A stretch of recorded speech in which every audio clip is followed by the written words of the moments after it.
You guys hearing me fine? Turns out you have to plug the mic all the way in if you want it to work. Is that your posit? Yeah, so I found this one. Let me get these off. I found this one in an airport somewhere. And they said it was free, so I just took it home.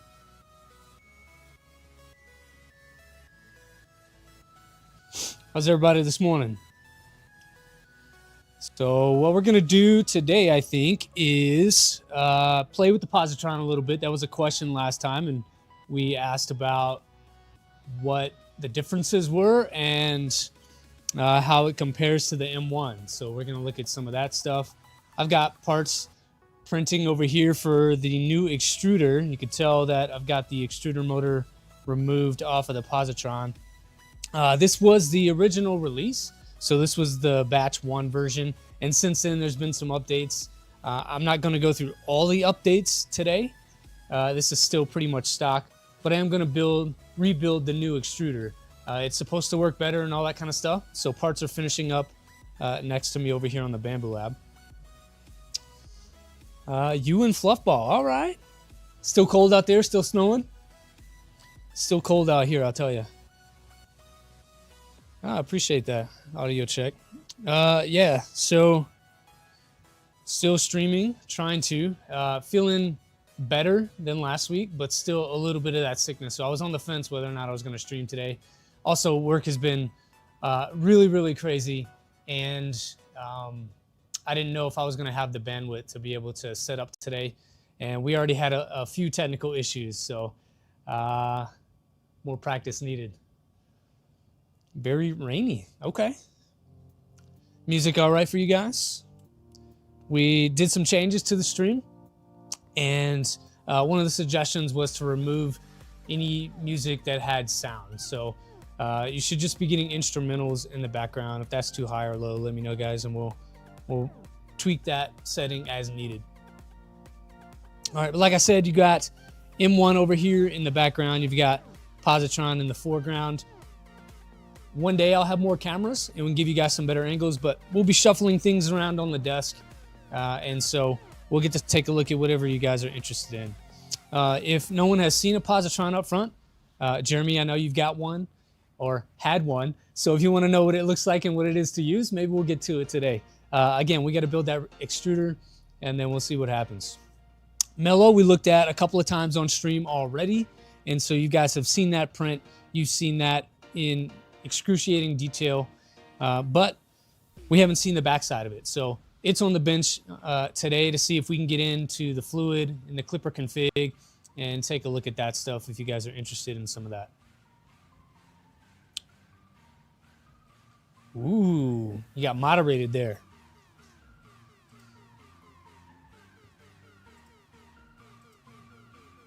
Let's see.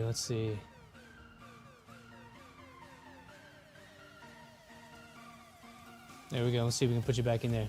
YouTube Studio, when scheduling the stream, uncheck the box for live reactions. Takes dang heart away. Down in the chat. Okay. No idea what that means, but I'll figure it out after this. Plan to go maybe an hour or so today, maybe 2. We'll see how this checks out and how many people are excited in the stream. Yeah, you got smacked by the bot. Stop saying the F word. Anyway, yeah, so I really haven't played with my Positron much since, oh man, where did I take it last? I took it with me to Reno Vice in October and set it up out there and had it going, but my extruder, for whatever reason, would not push filament. I thought maybe there was a clog in the hot end, and so I took everything apart, pushed some filament through there manually, and it seemed to flow just fine. So I don't think it was a clog, more so probably the extruder not being able to push enough force to actually extrude some stuff.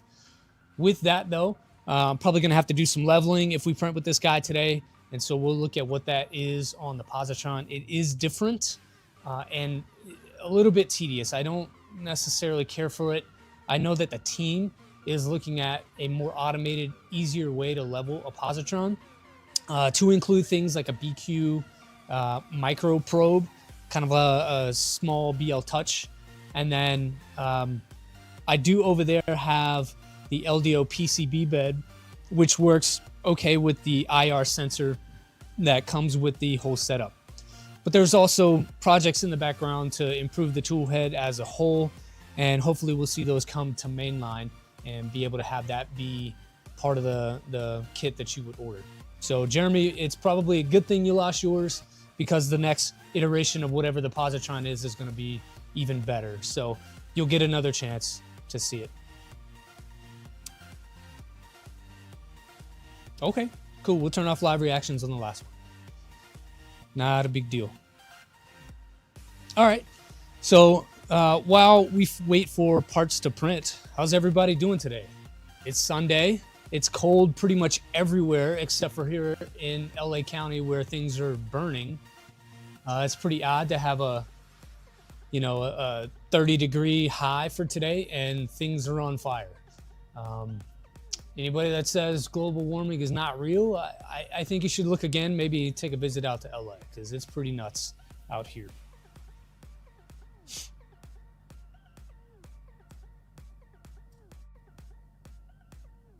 You love the Positron. Koosh, do you have one? If you have a Positron, what color is it?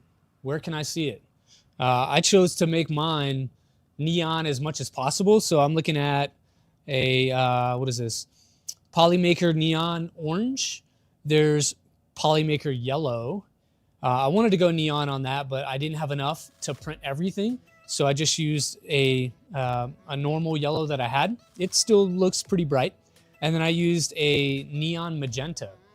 I also printed all of the parts that didn't really matter on the texture. I printed everything with fuzzy skin, so it has a little bit of texture to it and kind of dances the light around even more. Glow in the dark parts for the majority and black. That's pretty good. I like that. I would love, so I like carbon fiber a lot. I also like polished aluminum a lot. Not a huge fan of chrome, but shiny-ish, but like a shiny mixed with dark, so just highlights of parts. And the Positron comes with carbon fiber top panels, which are great.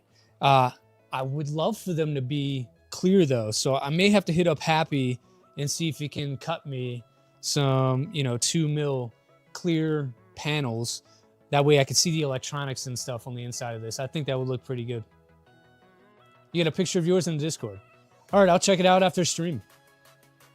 There's so much going on in every Discord, and I think I have like 30 different channels I'm a part of. So it's pretty difficult to keep track of everything and work 60 hours a week. So I'll make sure to take a note and go back and look at yours. But yeah, this is a batch 1. And I've not had any issues with it, but again, I think I probably have less than 100 hours printing on this thing. I built it, printed with it, make sure that I was good to go. I took it on a couple trips. The portability aspect of it is cool. Just like with the M1, I don't do a lot of printing on the road, but I do want to go to more shows and more rep rap festivals and things like that. And so taking machines along, it's always easier the smaller they are and if they can be packed away. So both of these, I think, are good options for that. The Mellow may draw a little more attention because it's new and nobody knows what it is, but the Positron always draws attention because it's upside down. You do have the glass bed on it, and that is completely different than any other printer or machine out there. I was in contact with somebody else. I won't talk about who they are or whatnot because I don't want to... maybe they don't want to be talked about. I'll say it that way. So I'll keep it to myself, but I'm working to get something really interesting for the next couple of weeks streams. It's going to take a couple of months to get here, but I'm pretty excited about it. It fits exactly what I like. It fits exactly my style, and I think it'll bring in a lot of attention once I start talking about it. We're going to stream it for sure. But I will have to build it, so it'll be kind of the first build stream.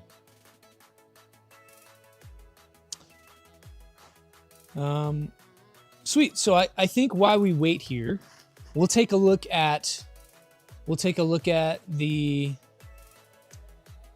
let's see. We'll take a look at the back end of the Mellow M1 here. So to do that one. So we will need to get into the Positron extruder and look at what we're going to be building there. I really like this setup though, with the different pictures that you can get close-ups, and it gives you the names of all the parts and stuff. Really done, well done documentation by LDO on the Positron kit. You could probably build this in a day. If you had 6 to 8 hours set aside and you weren't being messed with or distracted, you could certainly get after this in a day.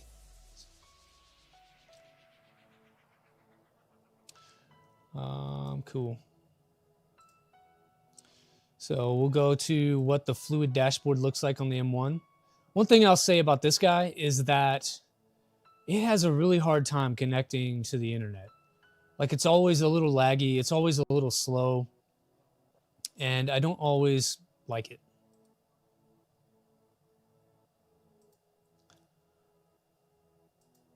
So this is what it looks like. It does run fluid, and I prefer fluid, I think, because it looks good to me. And here we go again. So that's what I get a lot. It will, on the M1, it will tend to time out and stuff like that. Have to clear out all this old G code here. We'll do that and get rid of that. That way we start fresh. After the last stream, I did something weird to this M1. I think I was playing around too much in the back end of the config, and I broke it somehow. Go fluid? Yeah, I'm a fluid fan. I broke it somehow, and it wouldn't connect at all, like to Moonraker. And I think that's because I was in there in SSH playing around with stuff, and I changed something I probably shouldn't have. And Mellow was really responsive and got back to me within a couple of hours, really, with a new image that I could then burn to the Raspberry Pi. And that was super helpful. It got me back up and running, but it kind of reset everything. So luckily, I was able to get the printer config that I customized and bring that out so that I could just upload it again. It happened pretty quick. So maybe a 2-hour change to flash everything back to stock, but it was really an all-day deal trying to figure out what was wrong. I was pretty frustrated at the end of that. Team Mainsail, get out. Get out. Get out. I'm joking, Zombie. I like Mainsail too. Most of my Vorons run that except for the one. I like Fluid, and I'll show you why. So if I go into my config over here, and I'm looking at the printer config of this M1, which is what we're going to do anyway. And it's going to spin here until it catches up. That's the downside of this machine. So if you're considering getting one, again, they go for about $550 on AliExpress right now. As of last week is when they launched. This part I don't care for. It will take multiple attempts, multiple restarts of the browser to be able to even see anything, and it's annoying. Fluid has some cool features. Yeah, I like Fluid. They are very similar in as far as Fluid and Mainsail go, but I do like the features in here.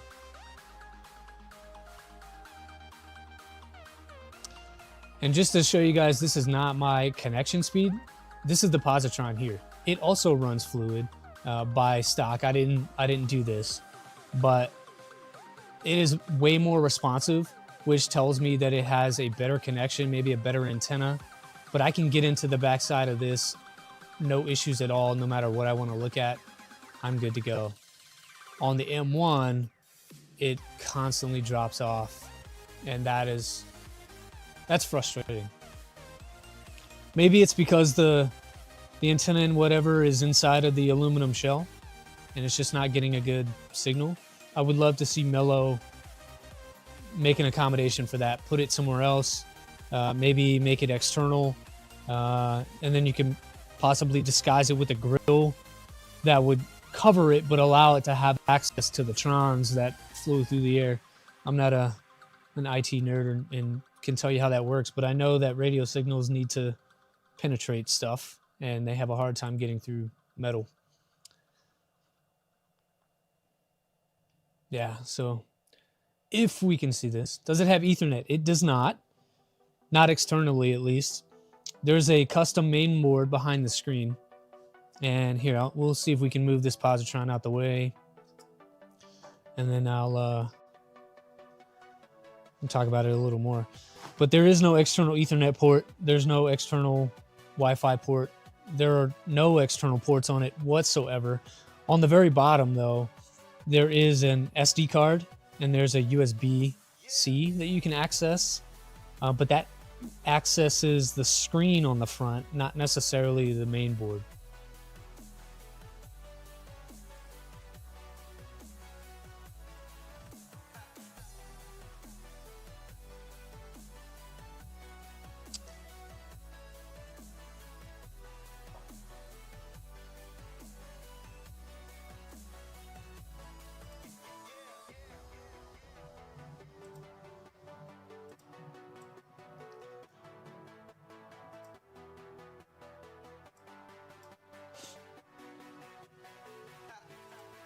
There we go. Now you guys have something to look at while we're sitting here waiting for this thing to figure its life out. Something like that. All right. Is it uploading files slow? It does everything slow, Zombie. I don't really understand why. It just has an issue staying connected to the internet, period. So updates are slow, sending files when it connects seem to be normal. The connection to Fluid and Moonraker right here is my problem most of the time. So generally what I'll do is I'll have to restart the machine, which is what I'm doing right now. And so once I restart that, it'll connect pretty quickly. I've had it going before stream for probably the last hour and a half or so. Trying to make sure that I could get into it. And then, of course, as soon as we start streaming about it, it wants to play around. Does it have a USB or micro SD? It does. It is on the bottom of the printer, and you cannot access it while the printer is upright. And if I were to plug in a USB on the bottom, the cable would need to come out of it at such a crazy angle, or be one of those very thin, like ribbon cable type USB-C cords. That might work. Throw in a USB Wi-Fi adapter. I could do that, but again, the port on the bottom of this thing is not accessible in the way that you would want it to be. The ground clearance on it is maybe 2 millimeters. And if I put a cord in there, it's going to put a lot of strain on where that would insert. So I'm hesitant to do that. And there's no USB-A port either on anywhere around the outside of it. But it looks like it's very annoying. Like, we're trying to stream right now and show you guys what the config on this thing looks like. And it's making it impossible because it won't connect. There we go. Cool. So this is pretty much stock on the backside of what the Mellow looks like here. So you can see they have a filament sensor and LCD macros and LED macros set up already. It does run sensorless homing. I haven't had to adjust anything on that. Sensorless works great on this machine. No issues at all. It's not using CAN or anything like that. I think that was a question last time, but it does use a direct connection to the main board. And the toolhead itself, and pretty much the whole gantry on it, just plugs in with a couple of plugs on the back. So there's direct connection all the way through. except to Wi-Fi because it keeps dropping off.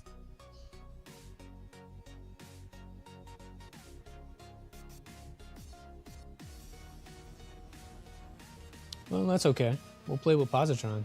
He's going to work.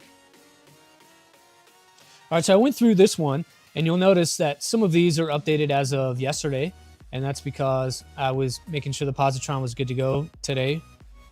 And from the time that I bought it almost a year ago to today, there's been significant changes to the configs. Some of the parts have changed and whatnot.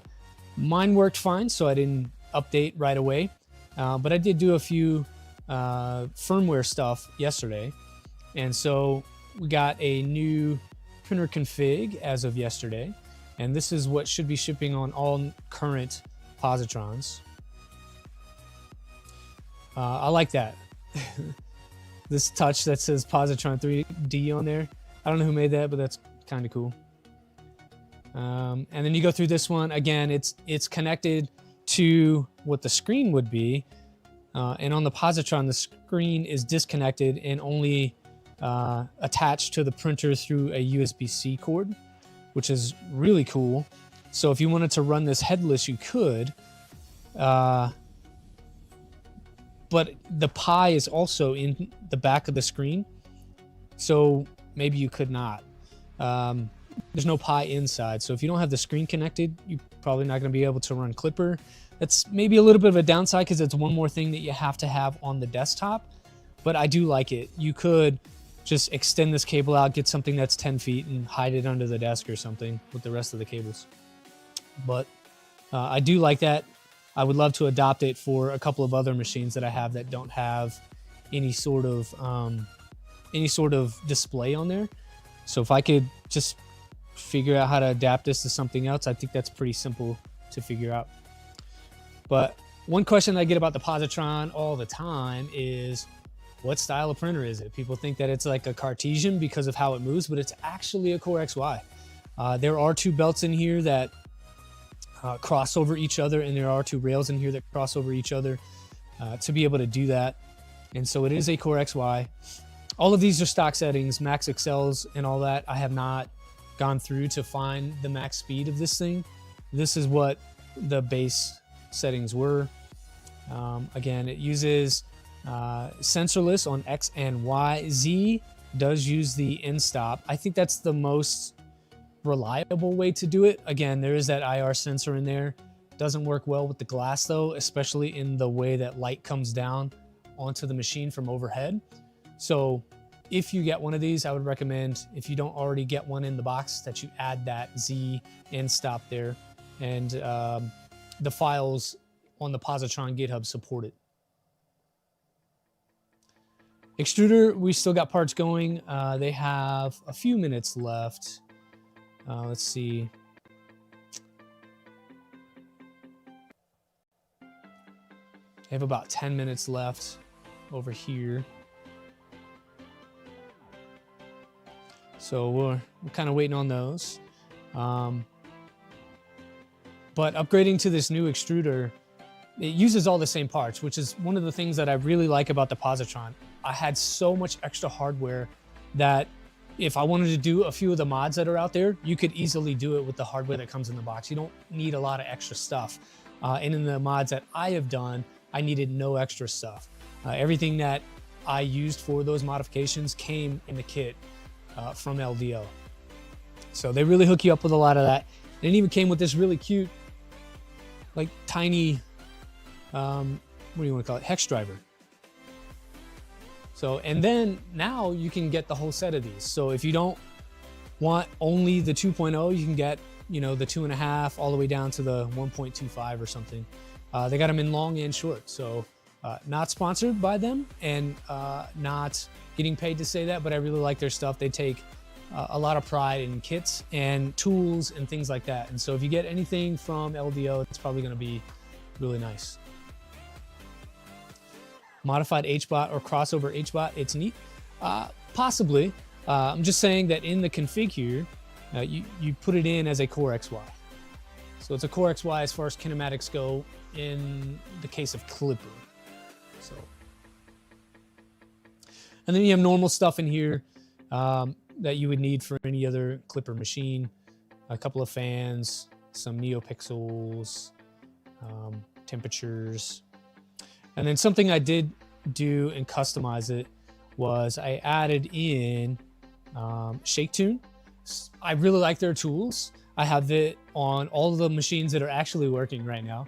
ShakeTune is great. It makes input shaping and tuning your printer in very easy. I like the belt feature that can tell you whether or not your belts are tensioned equally. And so that's really nice. Very important for a Core XY. So if you're interested in really tuning your machine to get the best performance that you can, having equal belt tension on both belts is important. ShakeTune makes it really easy, and you can see the graphs. As long as they're pretty close and they are within a couple of points of being similar, you're probably going to be okay. But without that visual, it's hard to tell.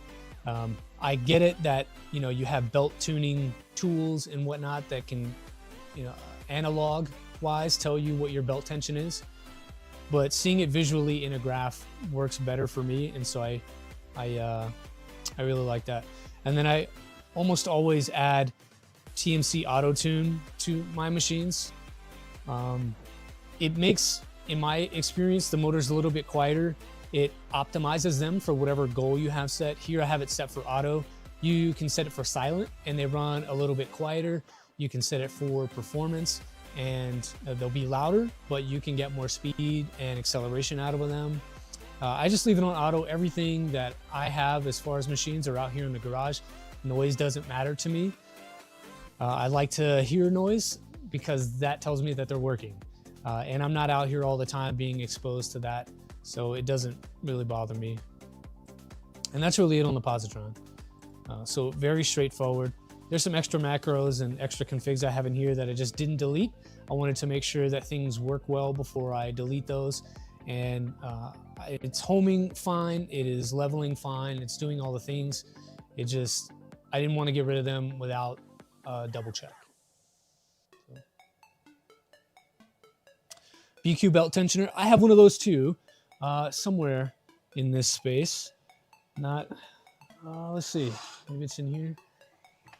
If you guys haven't seen, I don't know if you can see this. Let me switch back real fast. I don't know if you can see this in the stream, but these mini toolboxes, get out of the way. These mini toolboxes that you can get at Harbor Freight, this was the hotness over Christmas. Sold out everywhere, couldn't get them anywhere. And we just happened to go like 2 or 3 weeks ago to Palmdale, and Harbor Freight had them in stock. And I was able to finally get one after waiting for a couple of months. If you don't got one, get one.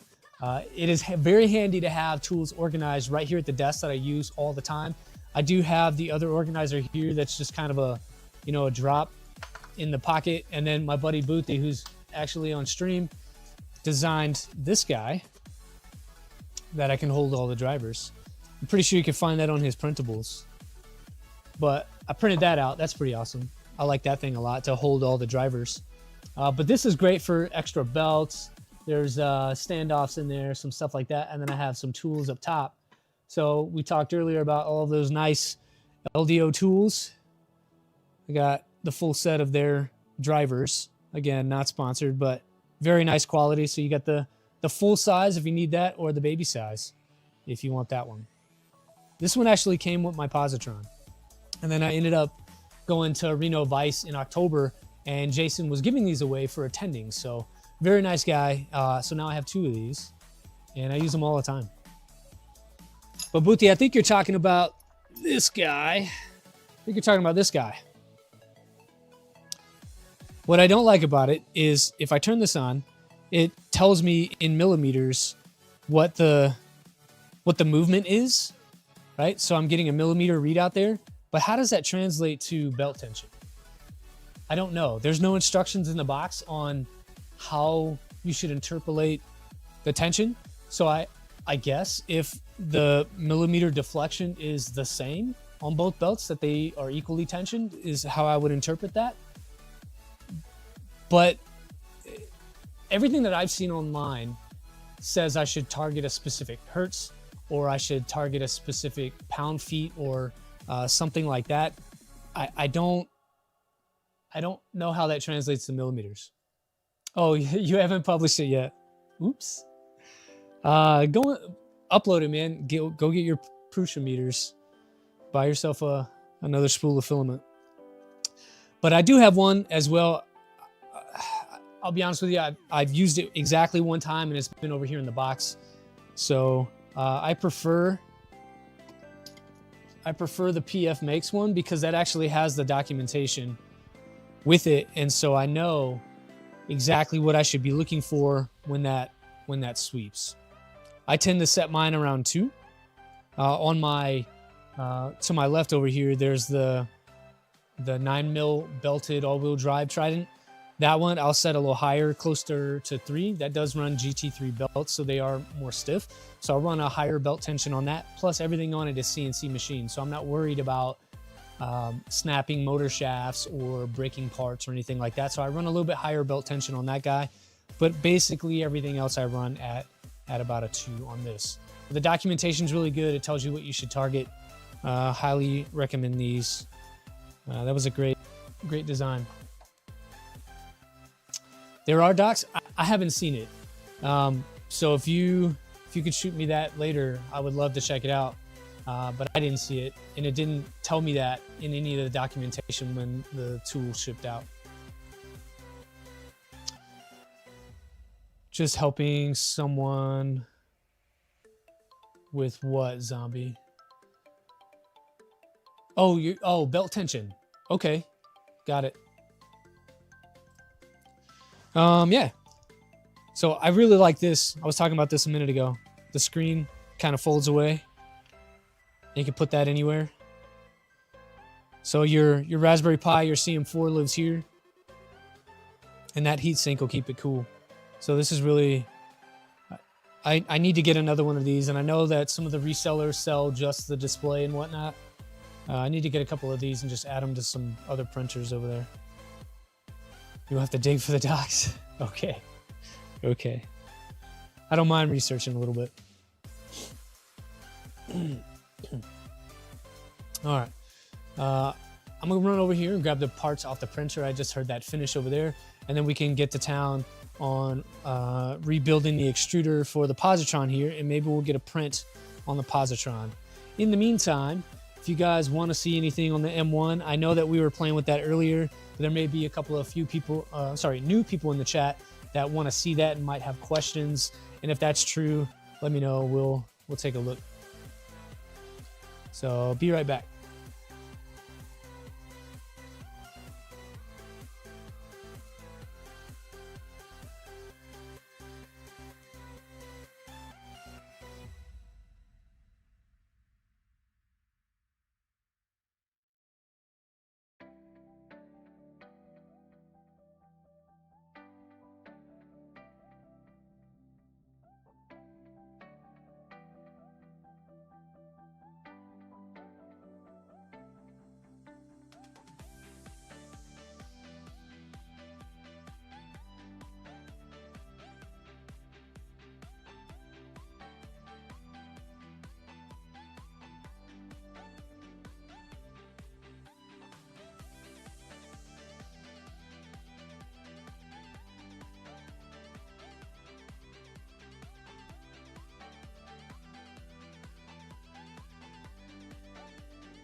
Oh, wow. So I've been talking this whole time and the mic was muted? Come on, chat. Keep me honest, folks. I'm sorry. You guys are just suffering in silence this whole time. One day I'll get my life together and we'll have a decent stream. And this ECAS fitting is really tight, but it's going. It's going. Just need a metal tool instead of a soft, fleshy finger. That's probably good enough.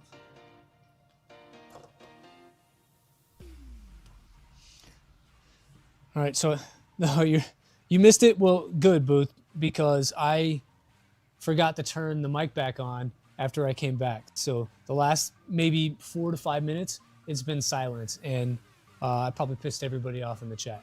But what I was saying is that I'm really considering getting a different kind of machine that I know that I've shared with you, but looking at what's out in the world and kind of what's happening with some of the more popular brands right now, not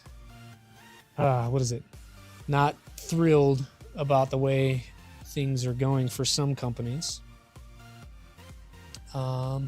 So I'm branching out. I'm looking at some unique stuff. I really want to get something different, something that I really haven't seen before.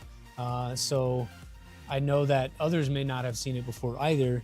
And if I can get my hands on that, we'll build that on stream, and that'll be kind of the first build series that we go into. But lots of work to do with making sure that we're able to see what's going on and stuff like that. So all of those considerations are happening in the background, trying to make this more enjoyable for all of us to be able to see what's going on. And then maybe drive some interest in some other smaller companies. That'd be great. What's up, Lego Therapy? I caught your stream yesterday, or I guess you don't stream. Your what do they call that? You're gonna have to remind me. The one where you set it up to watch for later? Premiere. Just subscribe so I don't miss it. Yeah, please, man. There's if this thing takes off, so far so good. Trying to build that habit right now. This is the 3rd week in a row that we've been able to live stream. The last 2 have been covering over the Mellow M1 and taking a look at that. But going forward, if there's content to generate interest, if there are things that you guys want to see, and there's things that I'm excited about, I will definitely be streaming. Even if it's just me, I'll be here, because the reality is I'm out here almost every weekend anyway, building something, tweaking something, updating something, and why would I not share that with other people? So if I got to be out here anyway, we might as well throw it on the internet. But right now that looks decent, so we're gonna do that, and we'll add this motor on here. It's a little bit fiddly because I decided not to pull the motor out of the machine. I didn't want to screw around with all the connections and whatever.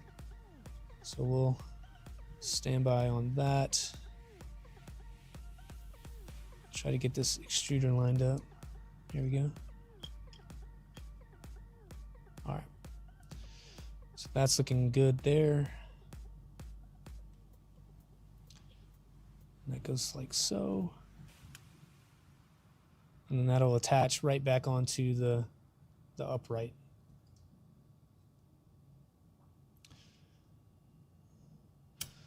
So again, this uses all the previous hardware.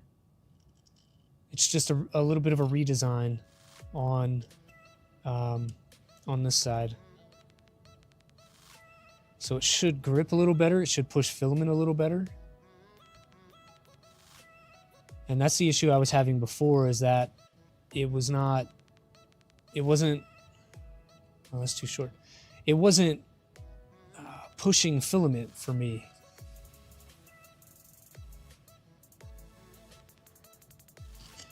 And so I was getting what I thought was a clog in the hot end, and that just wasn't the case. So that screw's too short. There's got to be longer hardware somewhere. I may have to go dig in the extra hardware box for the Positron and see if there's some longer screws in there. I've got my own stash in the workbench here. I just realized I'm completely blocking you all. Add some heat to that. Dude, it is so cold in here. The high today is like 40 degrees. And it's supposed to be rainy. So yeah, definitely need some heat. But again, this is not necessarily my house. So adding that, I'm afraid would be... So I have to get a heater, right? And that would introduce a lot of noise in the background, and I'd be worried about that kind of messing up the audio and you guys not being able to hear what's going on. But we're looking into it. Or is it better for you to work? What? Is it better for your work for it to be cold? No, it's not better for my work to be cold. Not at all. Not at all.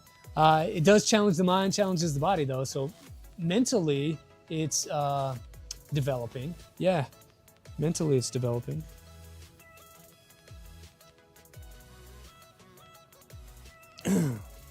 Let's see. So this one goes, I think I might have missed a heat cert. Yeah, I think I might have missed a heat cert there. Come back to that.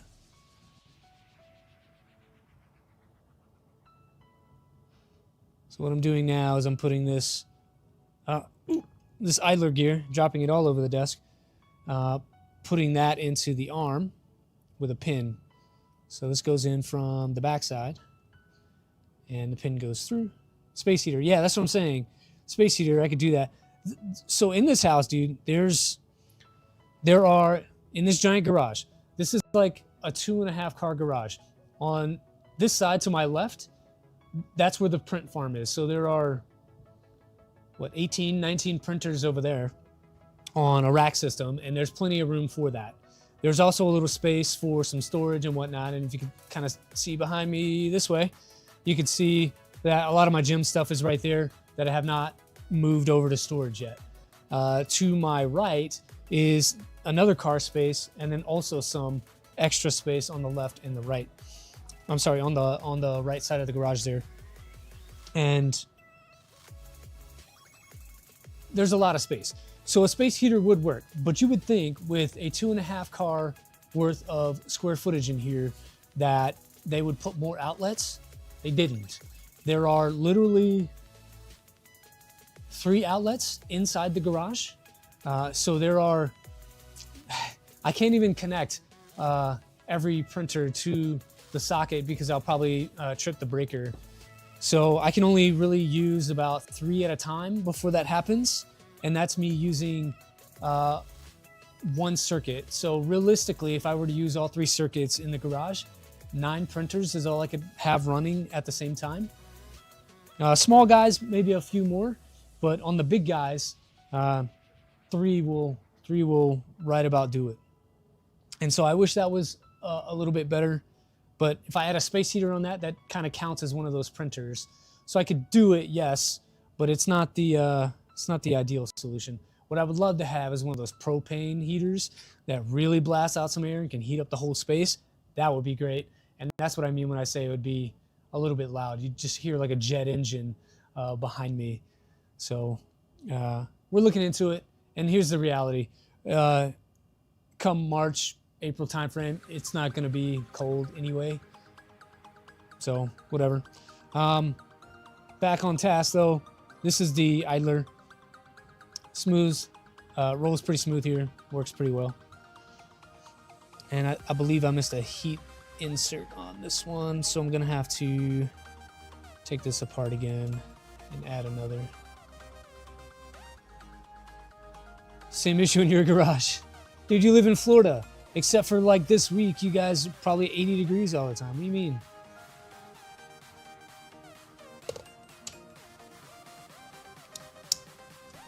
How'd you guys deal with all that ice and stuff down there? I know that they shut down a lot of stuff. I'm try to get another one of those.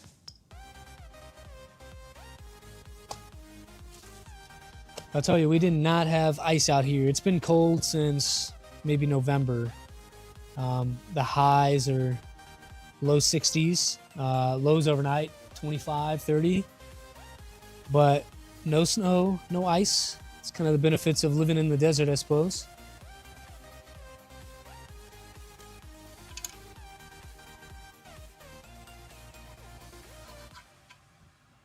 Yep, so added that one, and now redoing everything once again.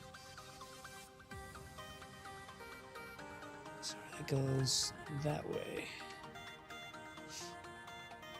Yeah, it goes that way. We'll put the bearing back on.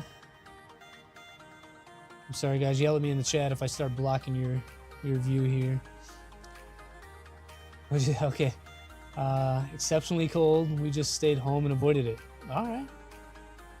We have not done a whole hell of a lot either. We went to, what was it? We went to Vegas for Christmas. That's about 3 hours, 3.5 hours away. So that was pretty cool. Vegas was interesting. It is fun for a couple of days when you're there like we were. So we were there for a week, and it's probably about 2 days too long. I think after the initial arrival where you're just excited to see everything, it's pretty cool. And then day 2, that kind of wears off a little bit, and then by day 3 it's kind of gone, and you're just tired of crowds. You're tired of just being inundated with people and excitement all around you at all times. Lights, noises, sounds, all of that stuff just gets old after a while.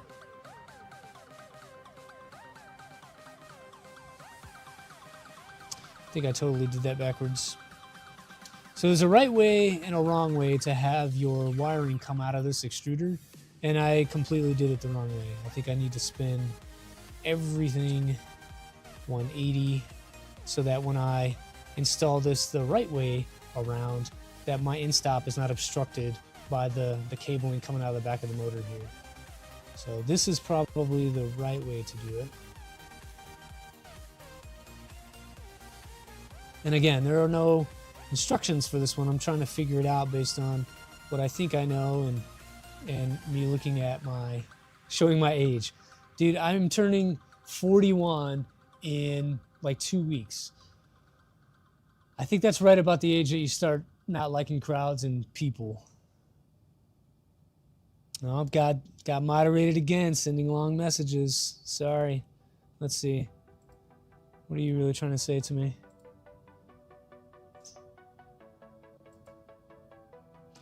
Most men lead lives of quiet desperation. Yeah, I'd agree with that. Also, the mic I use has directional pickup, so you can decide which side the sound goes in. Okay, am I being muffled? Is that what you're telling me?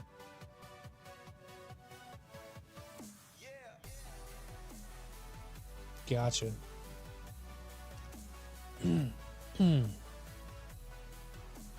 Yeah, it looks like we're gonna have to play around with some of the moderation in the chat. People are getting blocked and really shouldn't, so we'll decrease that one on the next go around. Sorry, team. We'll get you guys fixed up. It's just me being a noob at streaming and doing the things. But continuing on, so let's see. I'm gonna take this face cam. We're gonna move it down close so you guys can see what's going on, and then we'll swap the stream around a little bit. So put that guy kind of right in there, and then we can a little bit better see what is happening.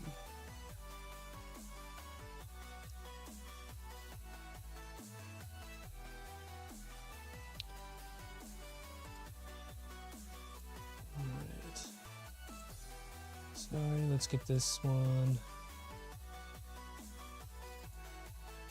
Here we go. How's that?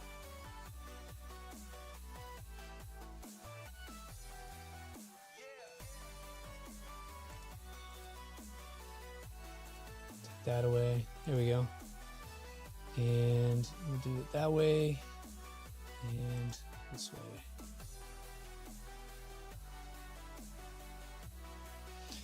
Man, there's like so much happening.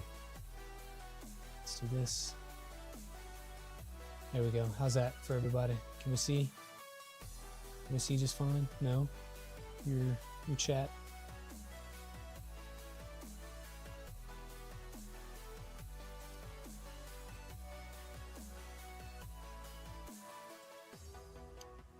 What if we did something like that?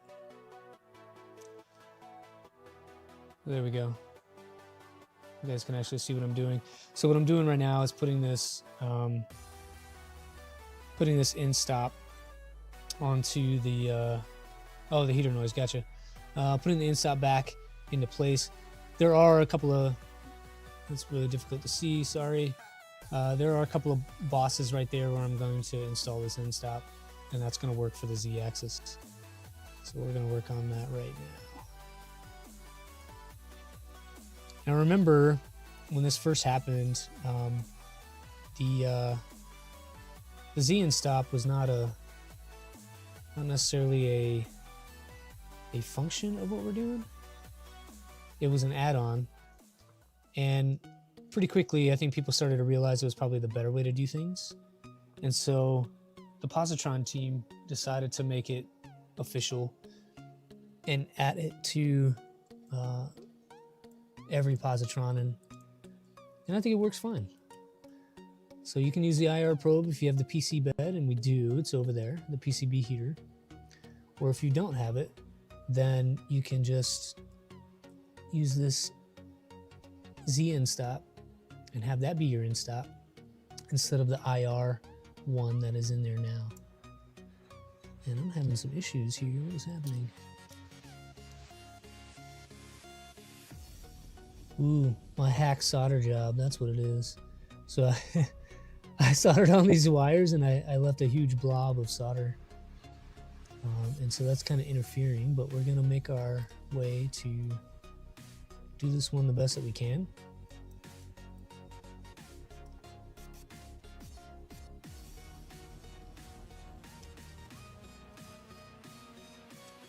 Come on, these screws are so tiny. All right, so we'll move this back this way. Yeah, so what I had to do originally was bend the pins over on the end stop so that they would not interfere with the original part. That worked on the original part. Now I've got to put them back to kind of their normal place so that we can actually use this end stop as intended. And we'll see how this goes. All right, that's much better.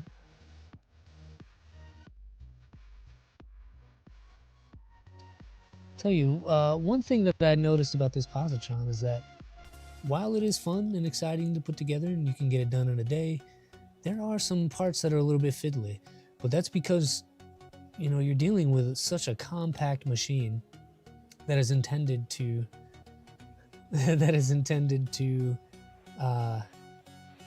pack away and be used as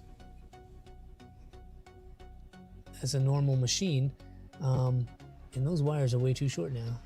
Let's see. Every time I say Positron, I think of flux. I think maybe that was the goal. I didn't name it. That's the developer and the designer of this thing named it Positron. Oh man, what, like 3 years ago, when this first became the talk of the internet, and it took a while for it to become an actual project and an actual kit that you can buy, etc., etc. But it is here now, and they kept the name, and I think it's pretty cool. It'd be great if it became like a family of printers, and there were, you know, different styles, maybe different different models. That'd be cool. Maybe something a little bit larger. That would also be great. This is already a 180 by 180, which is more than enough for most people, but it can be a little bit limiting depending on what you're trying to do. For me, I think a 180 is probably about the smallest that would make sense. I say that knowing full well that there's an M1 on the desk and that there's a V0 across the room. But I think 180 is what I print most. Usually printer parts and functional parts for things and stuff. I do have a larger 350 to my left with that trident there, and that's good. It allows me to either print more things or larger things, but I don't do a lot of it. It's a tool that is there if I need to, but for me and what I do most of the time, not a requirement. All right, so that seems to fit a little better. I probably should have made some longer wiring on there, or at least a connection so that I could just quick connect that end stop. Maybe that's something I'll get to in the future. For today, we're just going to make it work. Today, we're just going to make it work. You're late? No, you're not, Rob. You're not late. You're here. Just being here is appreciated, so I don't care what time you show up. Nobody's taking roll. Nobody's taking attendance. But you didn't miss anything. We're just rebuilding the extruder on the Positron. So that's why you see the camera down low. This is the new beta extruder that you can find in the experimental files on their GitHub repository. I was still running the original. All parts on it were original from batch 1. This is a batch 1 kit. So it works. I'll say it that way. It works, but there have been updates to some of the parts that improve quality of life, maybe make things a little easier to run. For example, the belts attaching to the tool head was a little bit of a pain and not as user-friendly as it could be. And so there are some improvements to make that a little easier. On this extruder specifically, for mine, I was having a hard time for it to grip filament and actually push it through the Bowden tube. And so I thought I had a clogged hot end, and that just turned out to not be the case. It was just the extruder not being able to grab and push. And so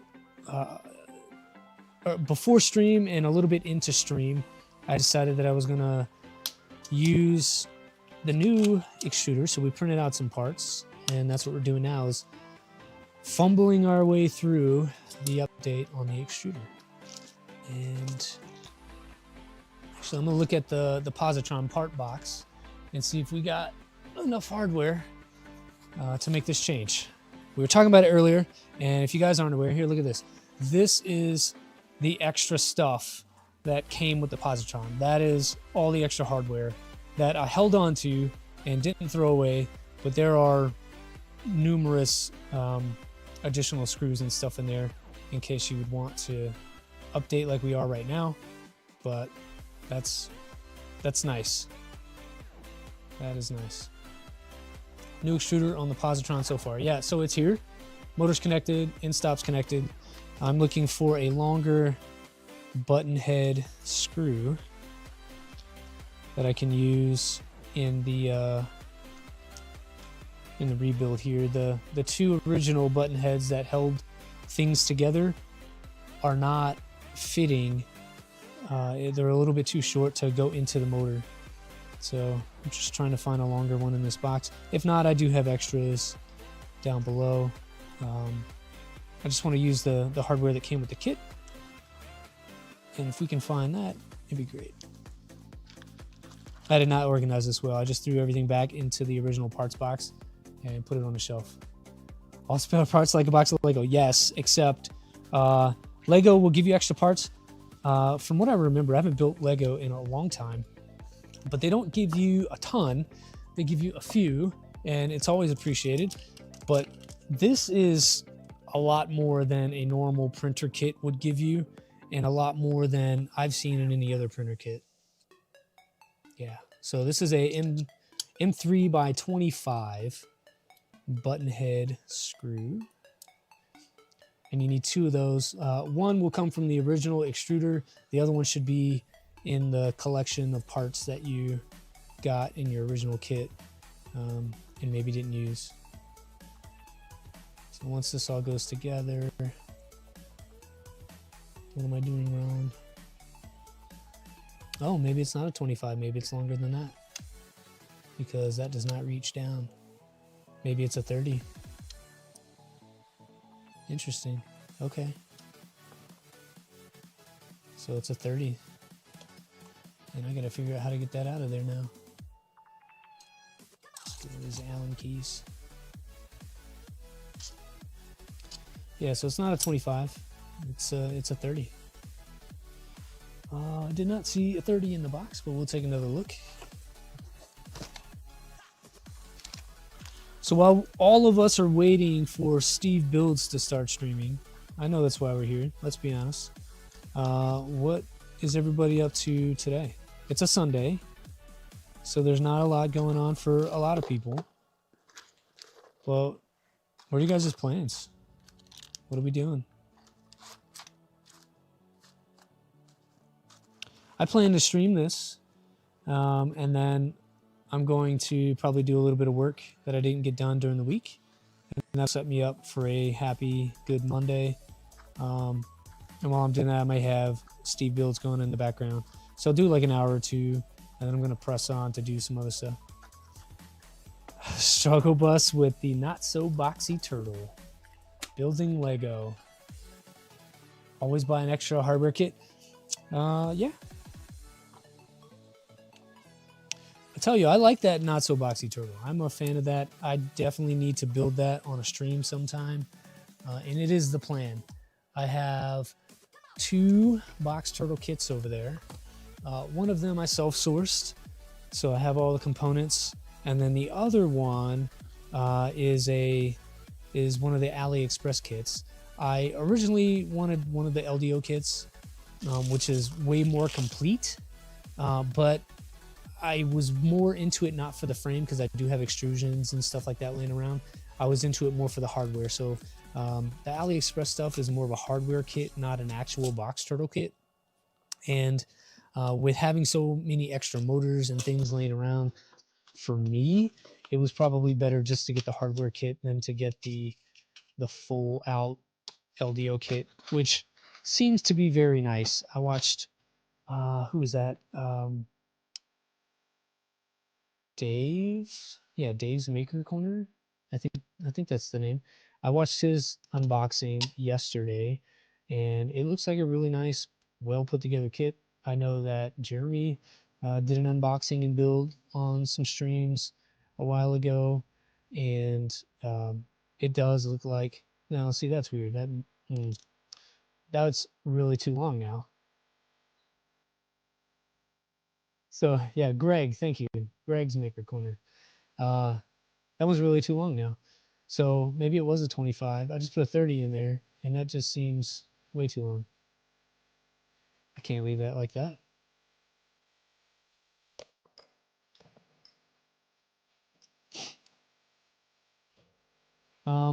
But Rob, talking about your box turtle kit, you get it on Tuesday. What are you going to put it on? What machine are you going to run your box turtle on? Yeah, so those rubber wheels in that kit do look really good. I don't have rubber wheels. All the ones that, so because I self-sourced and then I got the hardware kit one, I feel like I'm going to have to TPU print some stuff. And so Booty, I was going to print yours because it does seem to be a better design with how you have them integrated into the hub. And so there's no slippage of the TPU tires. So if I end up doing that, that's my plan. Whether or not I build the not so boxy turtle, which I will for one kit for sure. But I'm definitely going to adapt your wheels for both kits regardless. Yeah, so that is a 25. I was just not doing it properly the first time.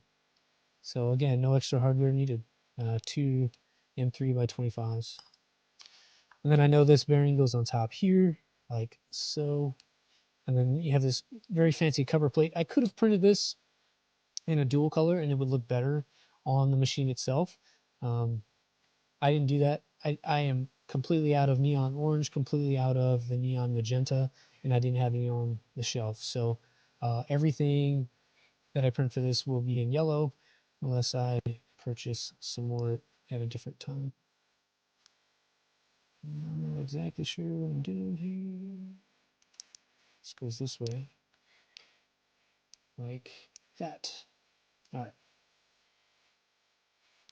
there we go. So that seems very not like it's fitting for me. So there's you can see there's a space. And I don't know what I did wrong, but that doesn't seem like it's right. Oh, I need to move down that hob gear.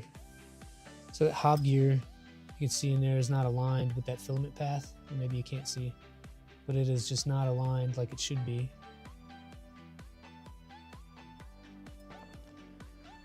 So we're gonna move that a little bit, move that down. And I think that'll allow that will allow that to be where it should be as far as, yeah, there we go. I did put Loctite on the hob screw, on the set screw there. If you're not doing that for your extruders, you're wrong. You don't want that thing loosening up because it's going to break your brain when you try to figure out what the problem is when your stuff won't extrude. So always Loctite your hob gears. All right, that's much better. You can see we closed the gap now. It turns out that hob gear was a little high on the old extruder. It's a little lower on the new one. So if you're going to swap over to the new extruder, then you should definitely excuse me, you should definitely lower that. Check it. External, plenty of variables. They do, and some are better than others. I think what should happen is whatever fits your need. If you have a need to do a small printer multicolor, then maybe the 3-lane is a better choice. If you have a very large machine like a 350 or even a 500 rat rig, then maybe the 5-lane is a better option. I saw somebody that had a 10-lane box turtle, so they can do 10 spools of filament on that. That's excessive for me, but I get it. I mean, people have a need for things and stuff. It should match whatever machine you're putting it on. Stone 3D, you made it, buddy. Welcome in. We're just chatting about the Positron right now and rebuilding an extruder. So this is the new Positron extruder. It's been out a little bit. I am not the first to make this change by any means, but my problem is I get kind of caught up with life and things and stuff, and the projects that I want to get done kind of get shuffled to the back burner in favor of things that may be a little more important at the time. So I have been delinquent in putting this to the forefront of doing this.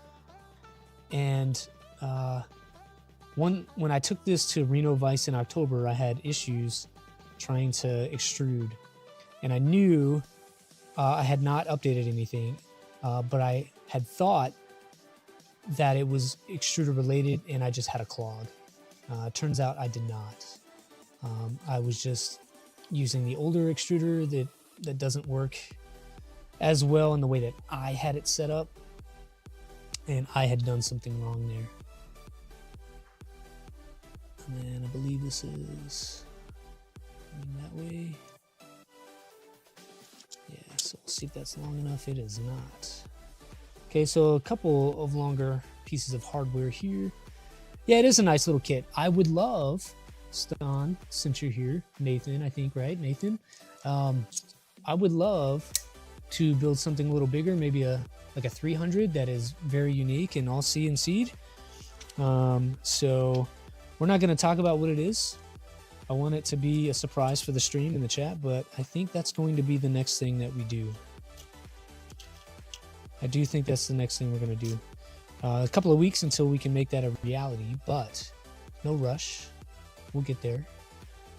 There are plenty of things to update. What's up, Lowsync? There are plenty of things to update. We've got the Positron on the desk right now, updating this to the new extruder. But over there's a Micron that could use an update to the R1 revision. And there's some fancy little mods I want to do to that. And if I can get that going, that would make me feel good. Maybe we do that, Boothy, since you're in the chat. Maybe we rebuild that Micron next, and we add the 3-lane box turtle to it. I think that's what I want to do. Again, I have enough parts for a 2-lane box turtle, and I really like my Micron. It's a 180 machine, so it's small but capable, and it's a baby V2. And there's a couple V2s over there that I love as well. And so if I can get my Positron, or sorry, not my Positron, my Micron updated, that would just seal the deal.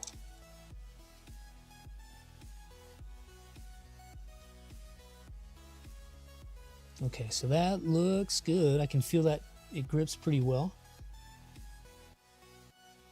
I'm not feeling any backlash in that drive gear.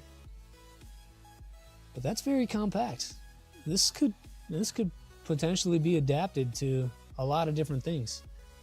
Name that turtle, Raphael. Hey, Lego Therapy. I'm gonna send you I'm gonna message you a link to a dude who made his box turtle. So a box turtle, right? So Lego Therapy is one of my good friends for like 20 plus years. And for the folks in the chat, I've known this guy my entire adult life. And he has a Lego channel called Lego Therapy and builds all kind of crazy Lego sets on stream. So we appreciate him being in the chat, not a 3D printer enthusiast himself, but I appreciate him being here and trying to hold his own and understand what we're talking about. But the box turtle is a multi-spool filament changer, I guess, system that allows you to print in multicolor with a single machine. So it's essentially an add-on that you can place on top of your printer, almost any printer, as long as it runs the correct firmware, and it will add that capability to almost any printer. And that's what we're talking about when we say box turtle. So just wanted to make sure everybody was tracking what we're saying. Don't want to leave anybody out. And if you guys get a chance and you're a Lego fan, I'm not a huge nerd into it, but I think, you know, any kid my age, when they were younger, had Lego, and Lego Therapy jumps on every week, and I think almost 2 years now, right? Streams Lego build. It is his way of giving back. It's his way of being creative and having his creative outlet. So if you're a fan of Lego, go check out his channel. All right, you're going to be difficult. So there are hex nuts in the vertical here, and so they keep falling down. Gravity is against me on this one, so I'm just turning this sideways a little bit to be able smash like and subscribe. Okay. Yeah, so there are hex nuts in here because T nuts would not work. They're M4, and this is not like a 2020 extrusion, so there's not necessarily T nuts that would fit this layout for the Positron. This is a custom type of extrusion for the Z-axis, and so these hex nuts. M4s, actually, hex nuts. And that's what we're fighting with right now. Just reusing some of the older hardware. Some of the older hardware for this. I'm sorry, you can't see it. It's very, very tight in there.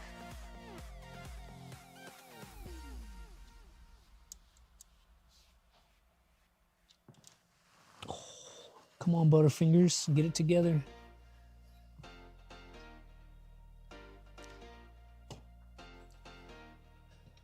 Rob, you said you had Japanese Lego sets. You grew up with Japanese. Did you grow up in Japan? Oh, I think we talked about this on last stream, right? Like you were a kid in Japan, right? All right. So that is on there snugly to hold it, but not on there to where it's going to stay. So I'm going to make sure that it is where it kind of should be. We're going to have to go back through and recalibrate the Z axis on this one and make sure that the offsets are correct. So you get to see how that is unique for the Positron, but it's a cool little deal. Okinawa? Yeah, so last stream when we were talking about it, that's where we spent some time as well, Okinawa. And it was enjoyable. I was busy. I didn't get to see as much of Okinawa as I would like. But my family did, and they really enjoyed it. Actually, the wife would love for us to move back there, and maybe one day we will. Just gonna add these to the pile. Can never have enough heat inserts, especially if you build a lot of printers. But yeah, Okinawa was an interesting place. It's, for those that have never been to Japan, you have this idea in your mind of what Japan's going to be, but then you go to Okinawa and it's not what you thought Japan would be. You don't see any of the famous landmarks that you would associate with Japan. Okinawa is, I would say, Americanized to a point, simply because of history and world history in that region. But there's still a lot of Japanese culture there, and it is still a good time. And to get to mainland Japan, where you could see that traditional Japanese style of stuff, is not too bad. It's a plane ride that takes you maybe an hour from the airport there. So if you get a chance to go, you should definitely go. All right, extruder on. Bowden tube engaged. Now, let's see if we can clean up the desk just a touch. All right. Clean up the desk. So I'm going to move you guys so you can see a little better. This is the Positron, so you can capture the screen in here as well. The challenge with this one is that with the cabling that comes out the side of this, having the printer in a position that can not get tangled up, but then also have the whole front of it visible is tough. So something like this is kind of what you end up doing. But again, once the head moves around, you still get pretty close to knocking that screen out of the way at full deflection. So you got to be careful with some of that stuff. It can ruin your print, especially if you're full forward and this cable tends to want to wrap around your screen and kind of pull it into the machine. So something to be aware of. I always like to turn this, and then I'll put my touch screen just out of your sight, but off to the side for me. And about right there, I think everybody's able to see what that is. Okay, so I'll show you what this looks like homing. Just using the touch screen here. Let's see if this works.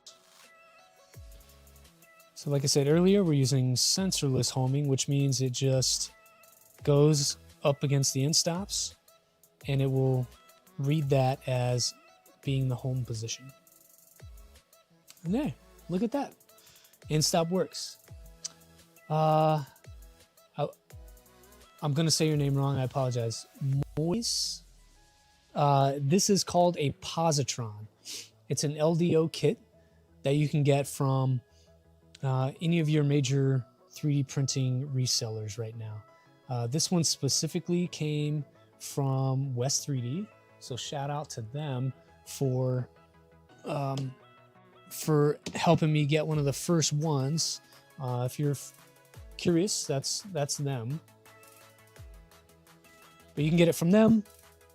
If you're in the States, Fabrico has them. You can get them from KB3D, I think. There's probably some other resellers out there that I'm not familiar with.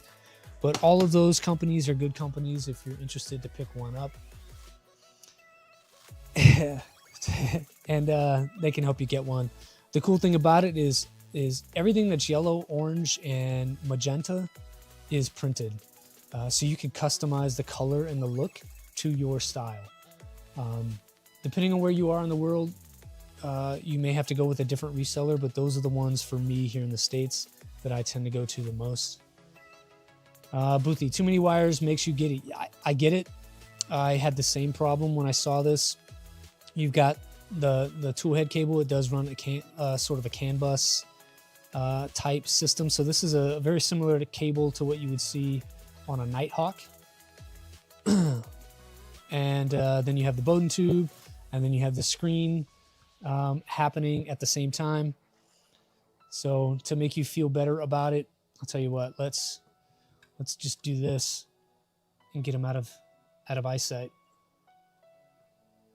See if we can turn it around. It uses there we go, fewer wires. Cable catch the forward idler.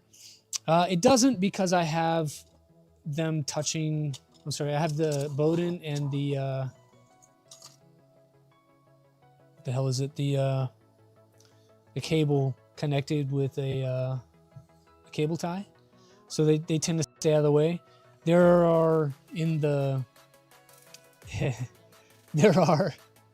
mods that add a cable chain to it. There are mods that attempt to keep those things out of the front idler, but that is a concern. Where I have this placed right now, the Bowden tube provides enough rigidity to keep the cable straight so that it doesn't wrap around the front idler. If I did not have that there, yes, it would catch. Is this the printer made for Australians? Yeah. Yep. I've heard that a lot. And yeah, you could do that. But it's also made for Canadians and Americans and Africans and whoever else in the world would want it. So they do not discriminate. If you want a Positron, you could probably get one from a lot of sources. The Limitron is for Australians. Sure. Limitron is interesting. I love that it is fully printed. That is a bonus, in my opinion. I love that it is fully printed. But you're going to have to self-source every little piece. And so potentially it could be more expensive than the Positron as a whole. All right. This Positron kit, I want to say it's on sale right now. So maybe around $650. Let's see what the internet has to say about it. See if I can find how much a Positron kit would be.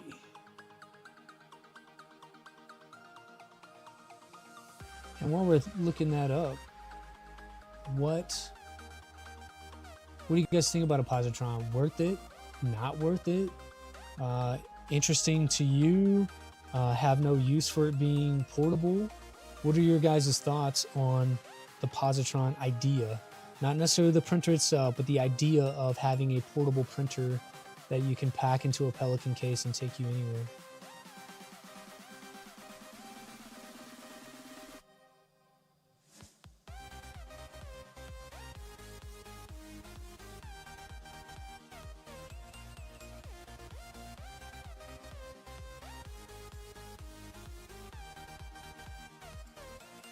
I think there are going to be some that enjoy that kind of thing and some that don't. Getting you guys a good price here. So right now, it is sold out on Fabrico, but it is $600 for the kit. And then you would still have to print your parts, so include some cost for filament and that sort of thing. You're going to need at least 2 colors of filament, but from what I remember, only about maybe just slightly more than a kilo. So you don't need 2 full spools of filament. Very cool, but niche. I'd agree with that.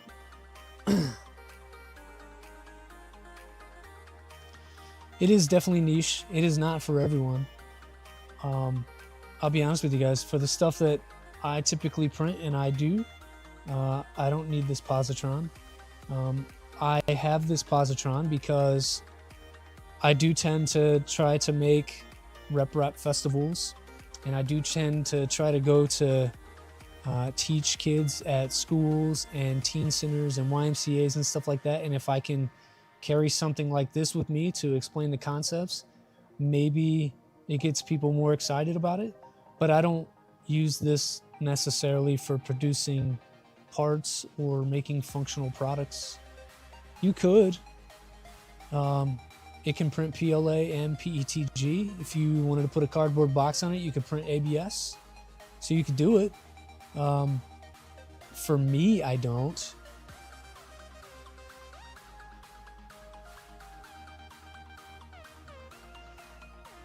So the way that I like to level this, because I only have the 2 adjustment points, okay?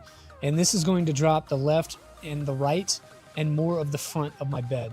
So to have a 3-point level on this, there's a macro in here called screw tilt adjust. And that is a point that you would typically use for like a bed slinger to get the bed level. But it works very well for getting this positron dialed in. So I just moved it kind of towards the back center of the build plate here, and we're gonna try and get it a little closer to where I would print. That looks about right. ABS, that's Lego? Yeah. Yes, yes. That's why you see so many parts printed on a 3D printer for Lego, is because we use the same plastic. All the plastic parts on this are made from the same plastic as Lego. Portability is nice, but we are already in a niche, so it's another level of niche. I agree, man. It's weird, and that's why I like it. I like weird. I like unique. I like niche. Boxes are boring. 2020 framed printers, they are a dime a dozen, and that's what everybody makes these days. So I think that's part of the appeal when Bamboo Lab came out, was that they didn't really do that, and they had something that was beautiful from a design standpoint, very aesthetically pleasing, and I think that helped them be successful. But the problem is now everybody's trying to copy that. So it's starting to get to the point where niche is going away, and I don't like that. I like different. I like new. I want different. I'll put it to you that way. I want different, and if I can have that, then I'm good to go.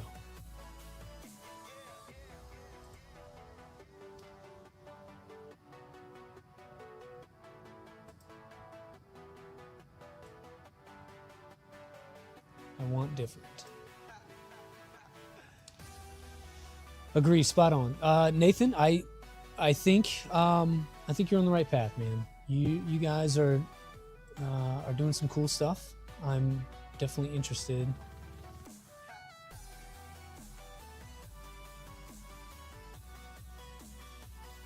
Just playing around with windows and things here because I don't like it. Anything new in quite a stable makerspace? Yeah.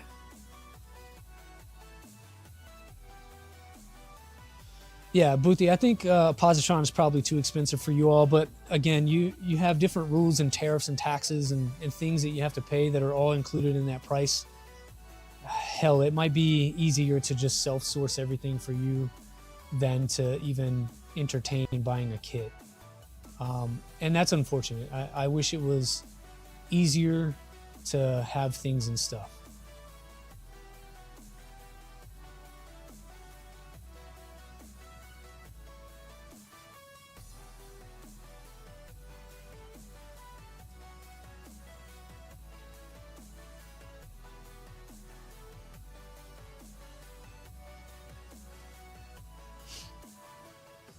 $0.07 a piece, but it varies depending on licensing.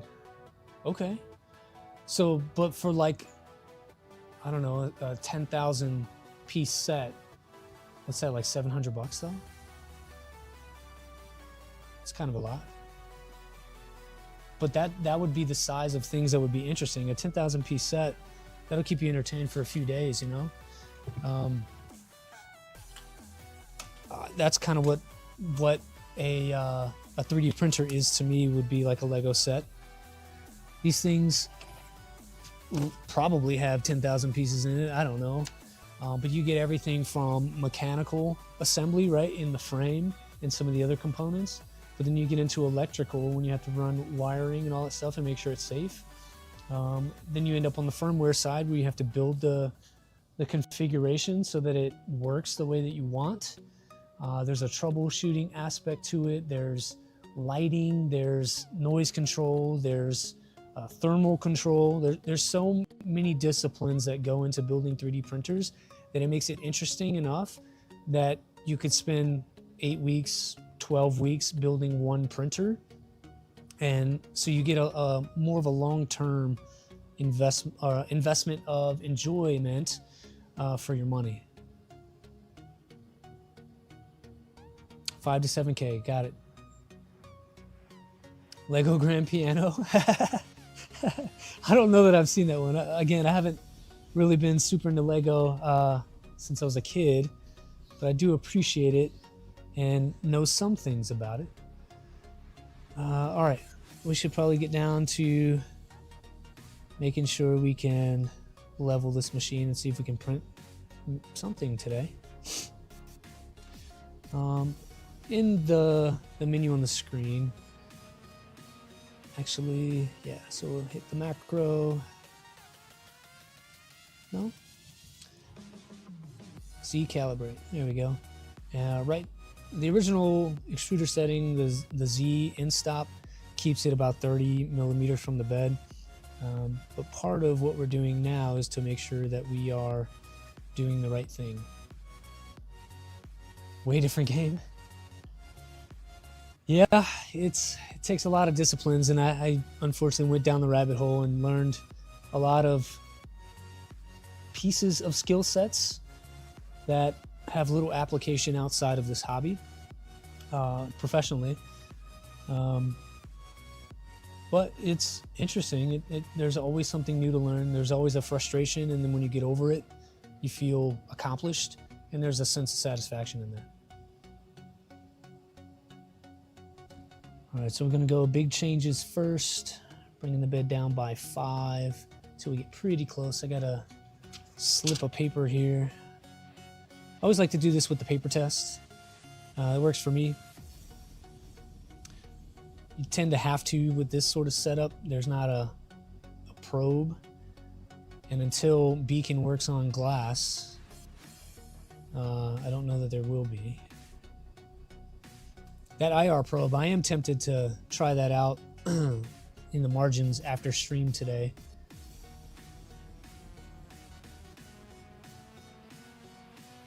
I have not installed the PCB bed at all. It's still in the original box that it was shipped to me in. But I am curious to see how the IR probe would work, because this paper thing is easy, but it's a little tedious and a little aggravating sometimes. I could see it triggering. That's the red light you see on the glass about here. That's the IR probe triggering on the glass. So it sort of works. It's just not ideal. In certain lighting conditions, it's not reliable. So therefore, the Positron team recommends that you disable that and use traditional bed leveling techniques. It's glass though, so it's pretty flat, pretty level. Right now I got about a -0.5 millimeter, and that's where I'm gonna keep that. So we're gonna save that and then move on to the screw tilt.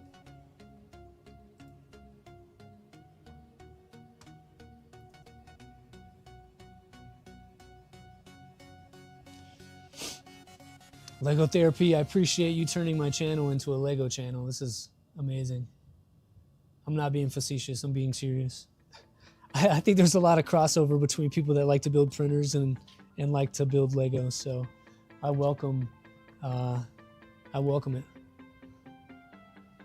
Check it out, Boothie. You can get a piano for 400 bucks. You don't have to buy a printer for 7 or 6.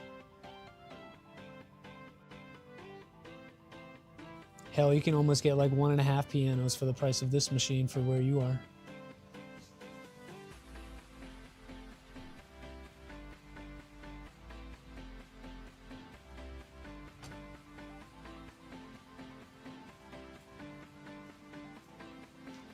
So one of the questions I get, and that the team probably gets a lot of times, is like, how do you heat glass? There's no heater on it, and if I could tilt this forward, you can see it's absolutely clear.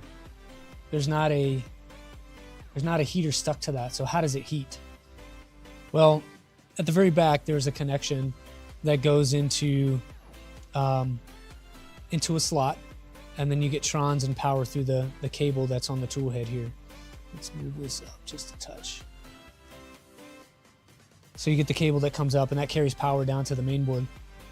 But it does have this, what they're calling an ITO coating on it, and that is what allows the bed to heat.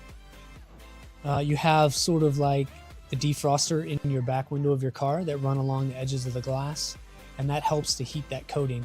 So it works very much like the defrost on the windows in your car. And that's how the bed holds heat and produces heat so that the print can stick. It's actually really cool, and I would love to see something like that happen for a more standard machine. I think that'd be very interesting. The ultra flatness that glass provides is just unmatched for any sort of textured sheet or anything else that you could use. And so if glass were to make a comeback, I would love to see them use this ITO type system.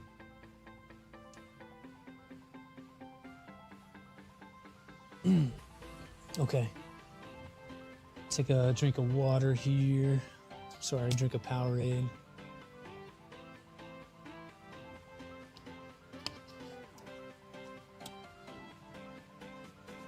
Sweet, so there were a few questions about the Positron in the chat. Anybody thinking about getting one? We talked about price and how it kind of prevents some things. But for some folks, it may be an option.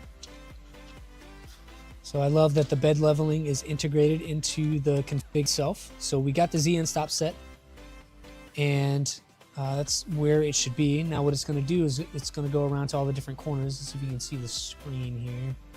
It's going around to the different corners to allow me to adjust the tension on these springs. And I'm at max loose, and so we'll tension until that paper starts to move, and then we can go down just a touch until it starts to drag. Glass and PEI was your jam? Dude, when I first started, that's how I was too. There's an Ender 6 over there that, Boothie and I were talking about this the other day. There's an Ender 6 over there that at the time was the bee's knees. It was like the new hotness, Creality's first Core XY machine, all of these types of things. And it now, only 2 years later, is kind of outdated and not up to snuff, which is unfortunate. a little unfortunate. It was a decent machine. It came with 9mm belts. I think the problem they had was that the daughter board on that thing, so the tool head would connect to a daughter board, and then the daughter board would send trons down to the main board underneath. That daughter board became a problem, and so you had to almost make everything a direct connection to the main board, and that's a huge pain, especially when you buy a machine, you expect it to work, and you find out that you have to do a whole bunch of other stuff just to make it be able to print reliably for you. That just, I think, killed it for a lot of people. If you don't have that know-how and you bought a machine just to print, having to do a bunch of work before you can even use it the first time is not ideal, and it's not going to sell a lot. Alternate candidate. You keep getting bot blocked. Do I have a specific theme in Lego and Gravity? Oh, you're talking to Lego Therapy. Okay. Yeah, we're gonna have to do something about these messages going forward. I apologize to those in the chat that are trying to write stuff and you keep getting blocked. We will unscrew ourselves on the next one. So if you're unfamiliar with this process because you're only familiar with like a bamboo, then you'll know that we don't use paper these days. But for something like this, it is so unique and different that you almost have to.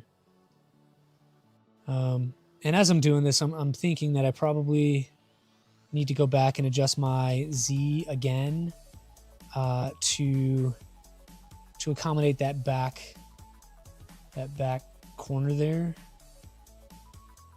because these front two are feeling nice, but that back is just a little bit high. I'm getting almost no drag on the paper.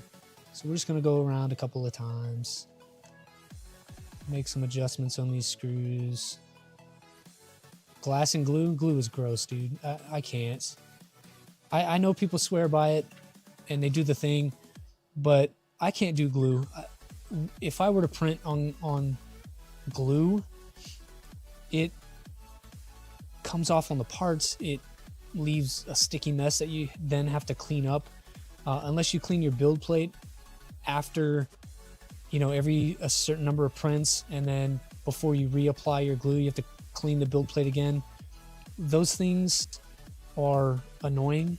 They take extra time. It's not something that I want to do. So I'm not a fan of glue. I would rather use hairspray if I'm going to use an adhesion promoter. I think at least I would go hairspray. I prefer something like a Vision Miner Nano. This is what's on the Positron right now to ensure I get adhesion. It's what I had to use on the M1 as well. I use that if I'm having adhesion issues. I will not use glue. It just doesn't work for me. I think I like glass and PEI though. That's a good idea. Low sync. If you still do that, that's a it's glue. It's super thin. I agree with you, but it doesn't come off on my prints. I don't have to clean it. It doesn't leave a mess behind, is what I'm saying. So I don't have to go back and clean all the goop off of the textured build plate. It just kind of stays on there. And then you reapply it every, 20 to 30 prints. I've never had issues. So it works the same without the mess. And for me, that's preferable.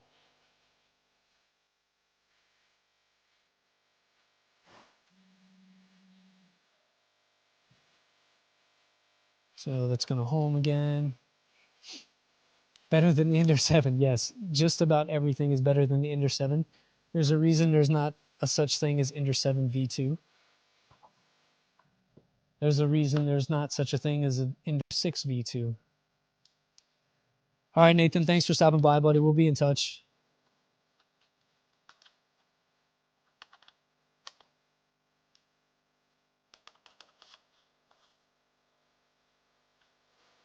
Yeah, my goal is to get a print out of this thing. We've been streaming for about 2 hours, which is officially the longest stream I've done. So thanks to those who decided to hang out with me today. As soon as we get this leveled, I'm gonna run some filament in it, and then we'll see if we can get a print. So in the chat, let me know what you all want to print. Want to do something a little bit small, maybe something that's like a 30-minute print. Demo short on nano, no reason for anything else. Cool. That's a second anecdote. I know a lot of people use it. The Positron team recommends it for the Positron. I recommend it for anything. And again, not sponsored, but I use their stuff and I like it. And that feels pretty good to me. So we got a good Z offset. We have a good bed leveling. I think we're ready to print, guys.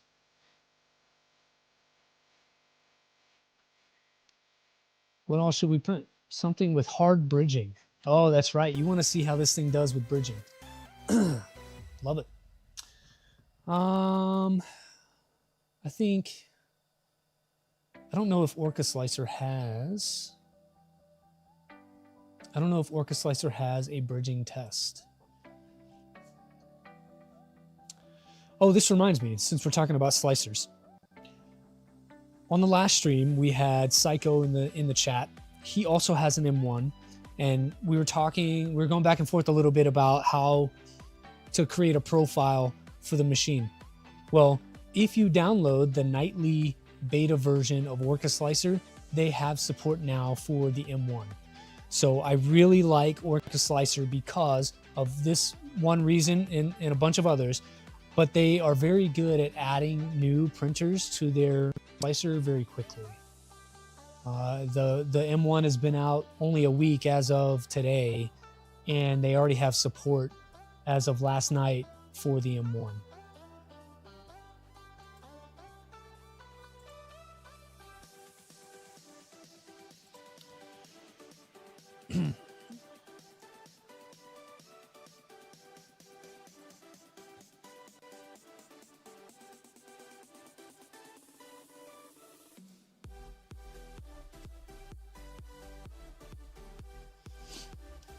How about teaching tech overhang tests? We could do that. Let's get you over to the slicer. Okay. So on the slicer, I don't know if I have teaching tech's overhang test. The way that I do it is once I find a test that I like, I end up going around and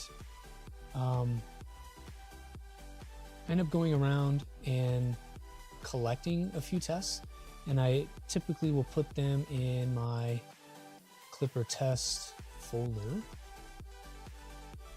And I don't know if I have the teaching tech overhang test, so we might have to download that.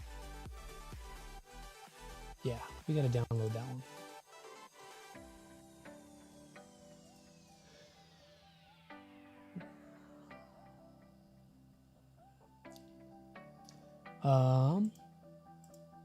Booty, do you have a link for it? Do you have a link for the test?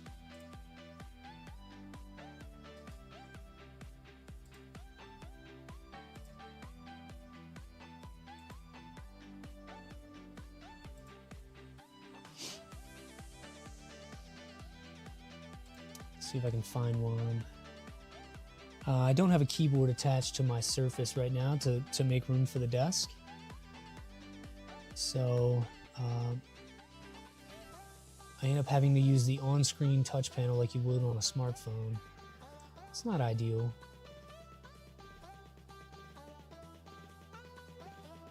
But we'll get there.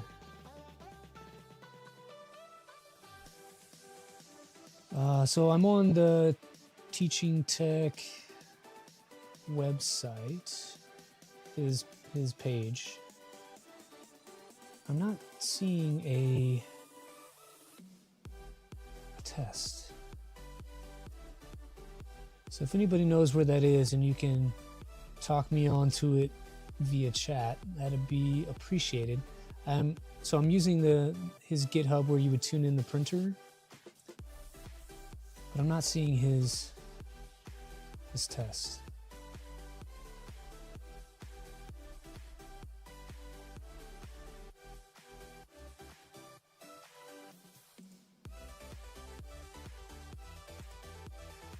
Is it on printables?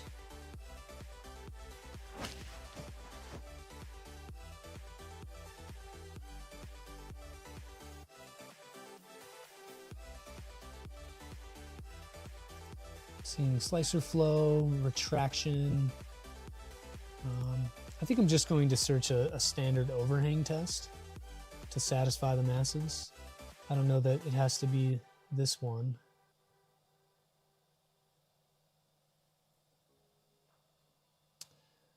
Okay, we're going to printables. I like printables. I haven't used Maker World a whole bunch. Thingiverse I haven't used in a very long time, but printables, Fangs, and what's the other one? Colts are probably what I use the most. Do you guys know of any others that are out there aside from the ones that we just mentioned that you use and can recommend?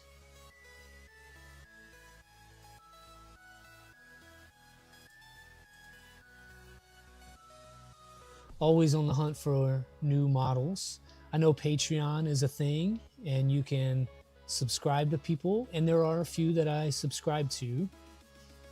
They do a lot of cool stuff. I wish I could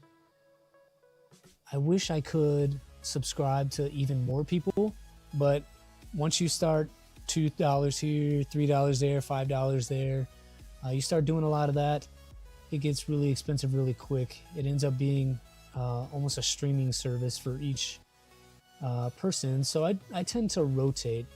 I'll stay on with 3 to 5 people, and then move on, swap it out for supporting some other creators, and then I just kind of rotate around. That's how I use Patreon.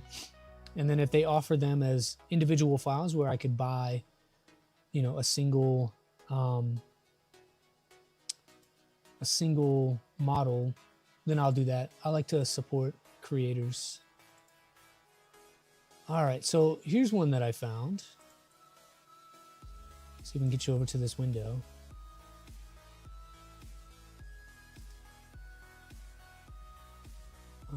This.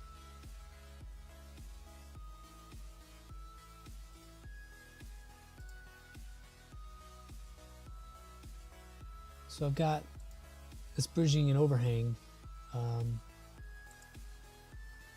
you guys can't see that, so put you back over. Cool, you got the Thingiverse lane. Appreciate you.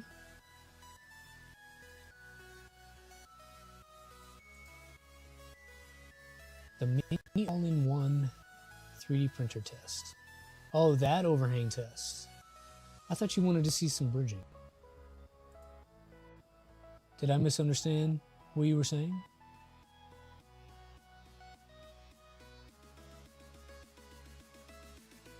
Yeah, I found a bridge test here. I'm just going to download this one. This one does have the bridging in there. I will do that, and then we can play around. Keep in mind, I have not filament tuned. We just rebuilt an extruder. We have not tuned E-steps at all either. That is something you would want to do. But for today, we're going to send it. Today, we're going to send it.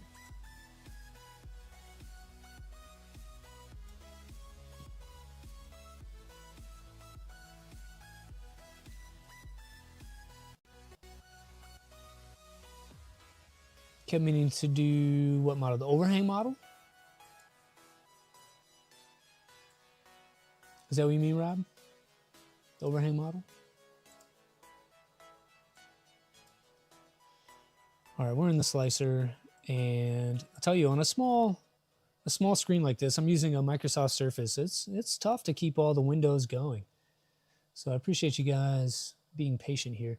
So I've got the Positron loaded up. This is a profile that comes with Orca Slicer. Again, another reason that I love Orca Slicer team. They do a great job in making sure that you can print on whatever machine that you want. So the one that I just downloaded is in here, here, and in here. So I downloaded that. And that's the model. I'm going to lighten this up a little bit so that we can see it. This is what we're going to do. Now that's a test. I'm using standard settings here. I haven't changed anything at all. The only thing I did was add the Wi-Fi to the slicer itself so that we could send G-code without too much problem. And maybe I turn on arcs. Maybe I turn on... Yeah, I think everything else is fine. You know what? Screw it. We're going to leave it just as is, and we're going to go with what that is. Sound good? All right. Slice that. Unless Dan Boob likes it. I don't know if you're being funny or if you just mistyped, but Dan Boo sounds pretty hilarious to me right now. That's an hour and a half for this guy. I'm going to probably cut this in half, and that way we only just get the one. We get the one side. I don't want to have you guys just watch an hour and a half of the printer printing. We can do that on the margins. So we do slice this in half. Let's see.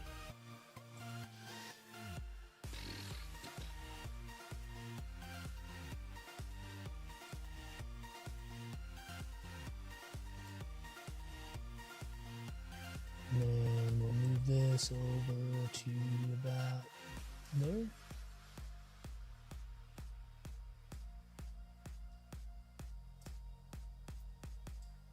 Shrink it? We could shrink it. I still only kind of want the one piece though, so that I don't have to shrink it. So I'll do this, and then we'll see how that works. And then if we need to shrink it, we can shrink it.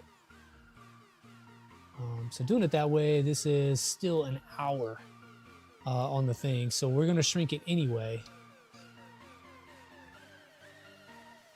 We'll just get a little bit less of a stress test. And I wonder what the settings are in here as far as the speeds. Okay.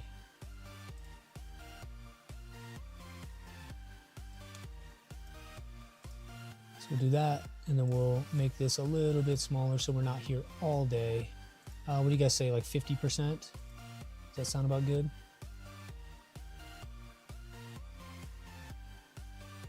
If I shrink it by half, it should print in half the time, correct?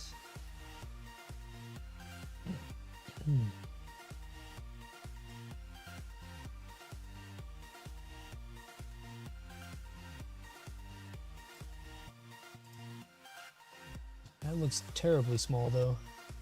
Just give it a skirt. I think you mean brim. We can do that. It's already on, but we'll force it. And there it is. What time is this? 20 minutes. I think that's perfect. A little bit of a bridging test, and we can send this over, and we'll see how this turns out.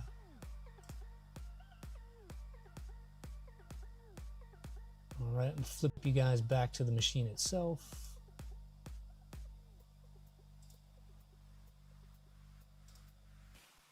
That's me, and we'll do this. There you go. So if that is not in frame for you all, or you want a closer shot of what's happening, let me know. We'll do our best to make the changes. But I can think right now we need to actually hit print on the thing. So I'm gonna heat soak the bed just a touch. Start to get some filament out and that kind of thing. So we'll just hit the pre-start for PLA. I've got it going to 150 and 65 on the bed. There's this cool, so you can see in the background, maybe a little bit here. I've got the Bowden tube for the M1, but really what this is connected to is not a spool of filament. It's connected to an auto switching filament machine that will just continue to feed the Bowden. So I need to undo this, and then I can show you guys that, which is pretty awesome. I like this thing a lot. So we're just going to make a cut on this filament so I don't have to go chase down a new one.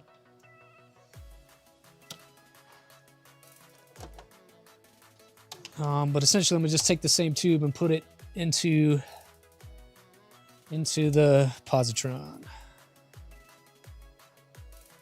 And so I'll put that over here. You can see that it's feeding filament out automatically. And it's going to continue to do that until it reaches resistance, and then it's going to stop. So it's almost like, if you're familiar with how an AMS works or a box turtle, the M1 does have a probe. Filament we're loading right now. The way that this works is similar to a box turtle or an AMS, where your system is going to feed the tool head as it takes it in. The difference is there's not a buffer on this one. So it is just feeding until it stops, and it has a very low, basically sensorless homing type setting on it that will tell it to stop feeding. And so as the printer consumes that filament, it will then just refill itself. If it does run out, it has a run out sensor inside, and that will just swap to the other spool automatically.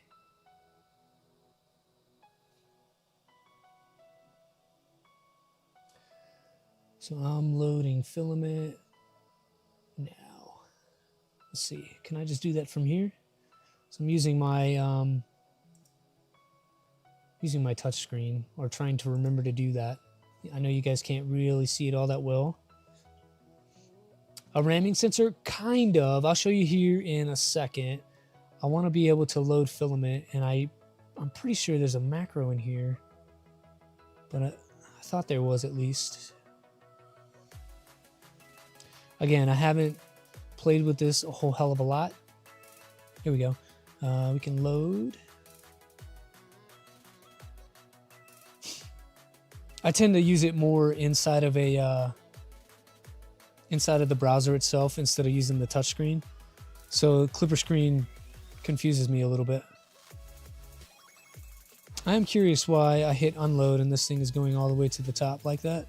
I don't know that it needs to go that far. So we may adjust some macros in the future.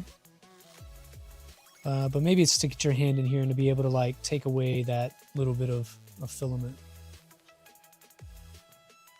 But it is heating. Is it DIY or does it have a name? It's a little bit of both. It seems to be DIY because many of the parts are printed, but it does have a name. It's called the Infiniflow. If you've heard of that, I've seen them all over my social media feeds. So maybe you have seen them as well if you're a social media consumer. And this is just not gripping the filament and pulling it in. So we'll try that one more time.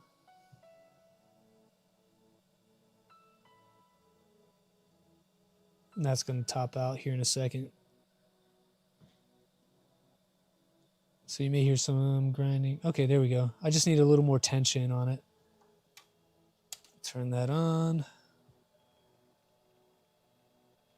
But yeah, it is pulling that filament as just about as fast as it can.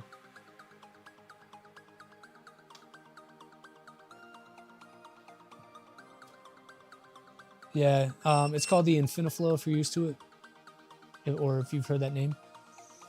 And you can see it's going to continue to push that filament all the way out. So I'm going to have to probably turn this off and back on as needed to keep it going. But I'll show you what I'm talking about here real quick. So we'll pick you guys up. Try to not knock anything over. So it looks like this. So you could put 2 spools on there. Seems like safe homing. Yeah, it probably is safe homing. But this is the Infiniflow. So you could put a spool on either side. There are 2 motors in the back. Once you power it on, it's all automatic. There's no setting up a firmware or anything for this. So it's more of a dumb system in that it just pushes filament until it can't. The challenge on the Positron is there's no, like where the Bowden would feed filament into the extruder, there's no, what's it called, coupler there to accept the Bowden tube. So this is going to continue to push filament, and without that coupler, there's no resistance to tell it to stop. So I'm going to have to start and stop this thing manually to be able to do that. That is one of the limitations. So if you're going to get an Infiniflow and add it to your machine, make sure that you have a way to attach the output Bowden tube to your printer. On the back side of the Positron, it just feeds directly in. There's not a coupler here to hold that Bowden tube, so it doesn't focus. It doesn't know that it needs to stop. Okay, so that's a challenge, but it is cool. All the parts are 3D printed. It uses standard NEMA 17 motors. You can go get one right now if you want. They're not super crazy expensive. I want to say they're like $100. There's probably, I don't know, roughly that much in parts. So if you don't want to buy filament and print the parts and get the motor and buy all the components, then this is probably the better way to go. I don't know that it's open source anyway, so trying to print your own is not really an option. But it works for things like on the desk when we're printing. It does free spin. I just have it connected to all of the drive motors and whatnot. So it's trying to drive right now, and it would just waste time trying to undo all of that to make it free spin. But we are heated. Filament has came out. There's a little bit of ABS left in there when I was just running stuff through to try to clean it. Let's see if we can extrude a little more. Yeah, I can see the gears moving, but it is just not gripping that filament. And I've got the extruder tightened all the way down.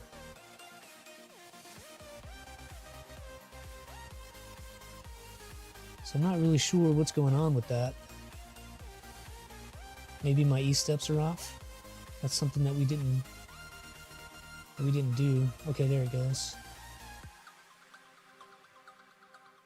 All right, so I guess I needed to just tighten it all the way down to get enough grip on there to push out that initial bit of ABS. So now that appears to work.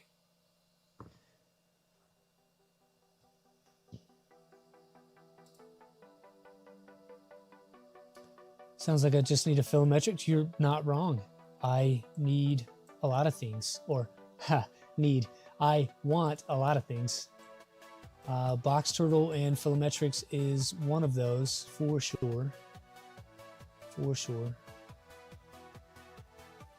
Problem is time and resources, man. Just like anything, time and resources.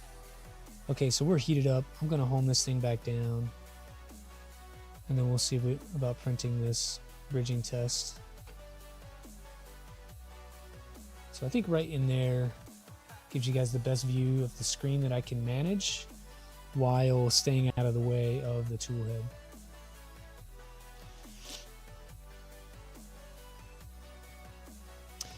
Yeah, so I'm thinking instead of a Filometrics, if I could modify this extruder to have a coupler on there, then I would probably go that way. That makes a little more sense for this thing. Future goals. All right, so we're heated up. We've got filament loaded. Again, we have not tuned E-steps, so there may be some over extrusion and that kind of thing.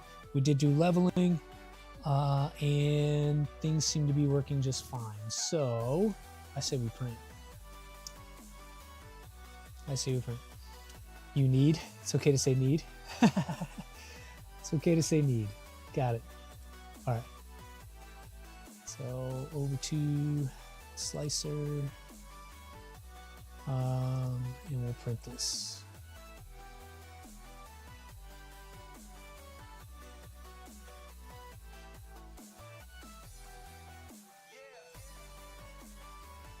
PC4 mod should be easy. It should. Or even more compact, since that's the name of the game on this thing, to do an ECAS fitting on there.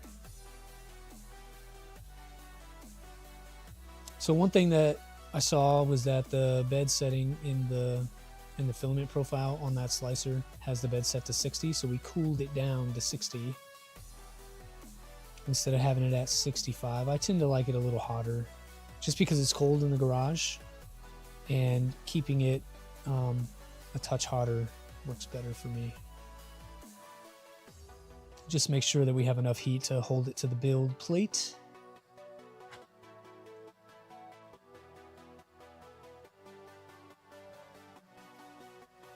Just doing a purge line. I can see that that is a little over tight, so we're going to open up the Z a little bit. I'll get you guys a top-down view here in just a second. I want to make sure this first layer goes down. I can show you what that looks like real quick. See that first layer kind of going down here. I'm going to turn this light off. See that first layer going down. It's really awesome to watch.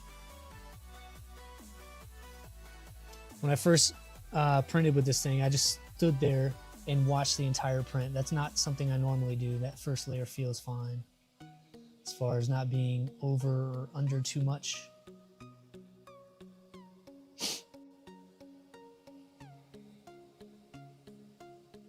It's actually doing pretty good for no tuning on the extruder reel. I had tuned it in before and really just copied over the exact same settings. All of the components are stock components, so maybe by copying things over and using the stock components, it made it good enough to be able to go. What's up, Hux 3D? Welcome in. I don't know that we've seen you here before, so thanks for joining.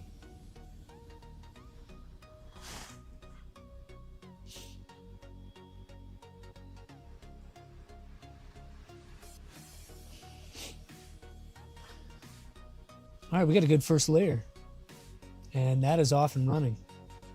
Good job, team. So what's new today? We got a little bit of time before every other favorite streamer in the world starts. I think Steve starts at 10 o'clock, so it's about 20 minutes from now. I'm not upset if people jump off to go see and support Steve. I'll probably be doing that myself as soon as we get done here. So this print's about 20 minutes. That should put us roughly on time to catch everybody else.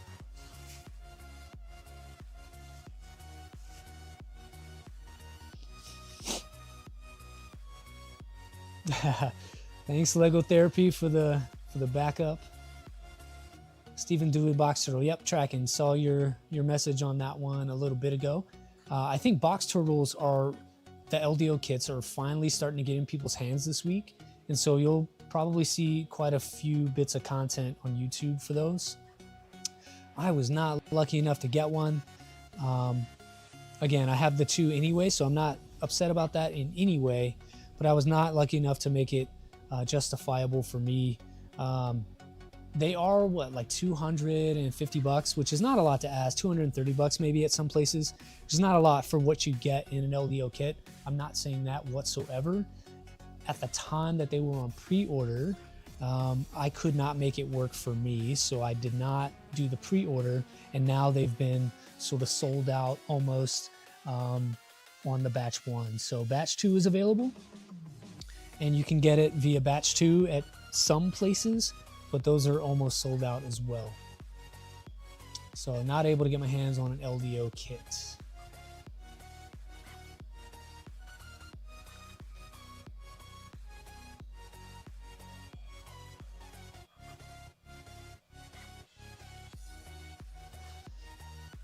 see if we can get you guys down a little bit lower and be able to check out what's going on with the bridging.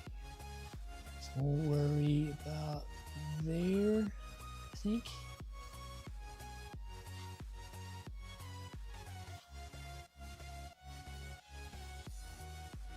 I think that's about good.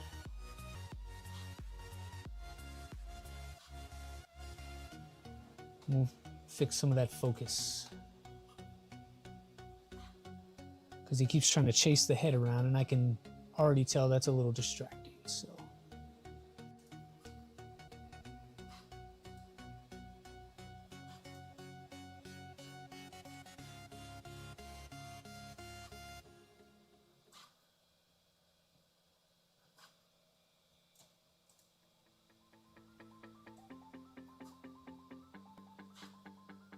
how about like that?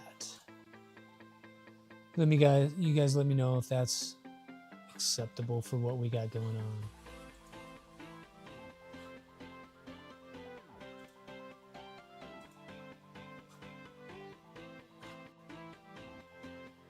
So we haven't hit the first bridge yet that I can tell.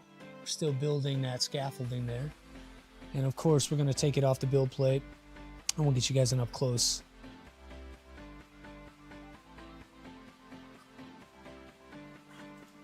I'm feeling like the speeds on this could use some updating. Right now, printing at speed is topping out about 16 millimeters per second, but we are doing small area here. And then flow wise, I'm seeing up to about,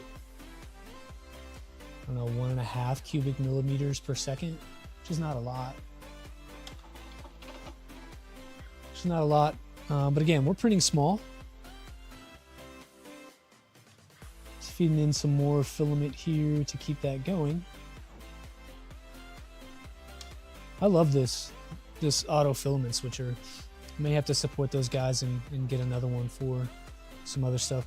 Realistically, it's probably best if you are trying to use up some half spools or something. Maybe you put a couple hundred meters on one side and a couple hundred meters on the other, and that'll allow you to use up that last little bit on a spool, especially if you're not really concerned with what color they are. Can I rotate a little more? Do you want to go left or right? Let's see. You want to go this way? Like that? Is that good for you?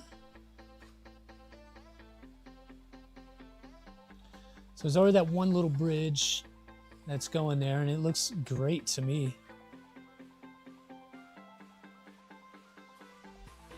Not seeing any issues with that bridge.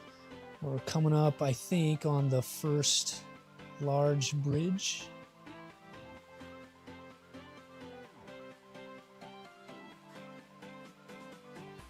All right, Lego Therapy, see you next time, man. I appreciate you coming out and hawking the stream for me.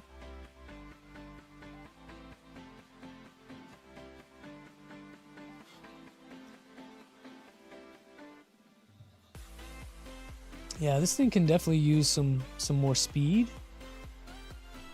It's moving pretty quickly already when it travels, so that travel speed looks like it's pretty much spot on. Print speed, maybe if we were printing something a little larger, we would get a better result out of it.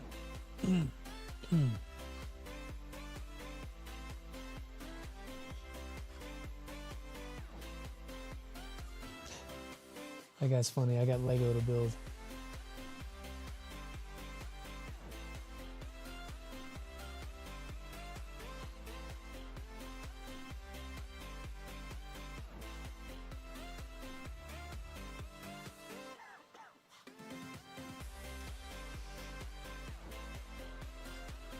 All right, Boothie, anything specific that you're looking for on this bridging? Are you concerned that maybe it won't bridge because it's upside down? I'm curious. And Low Sync, I don't know if I asked you, if you're still in the chat, how much experience do you have with the Positron? Do you own one of these?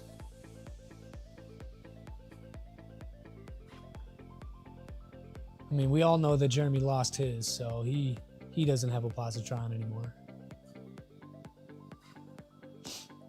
One thing I'm impressed with, though, to be honest with everybody, and I may end up putting this on. I may end up putting this on other printers in the future.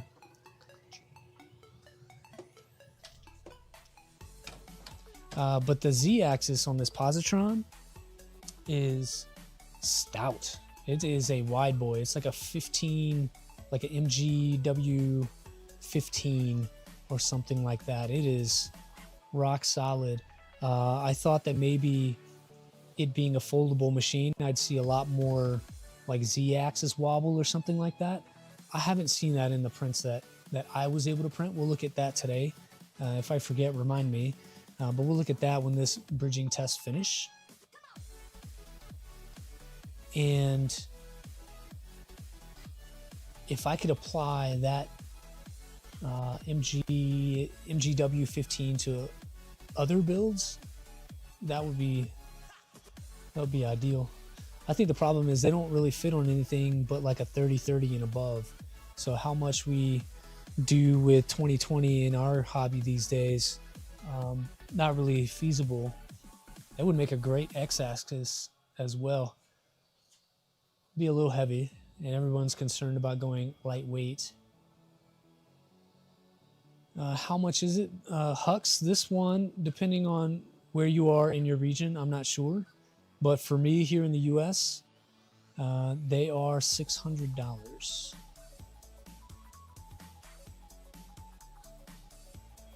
Much better than you thought. So yeah, so Booty, I think that's one of the misconceptions of this, is that just because it prints upside down, that my overhangs are going to bend, be hanging down, which when I take the print off would be the vertical direction.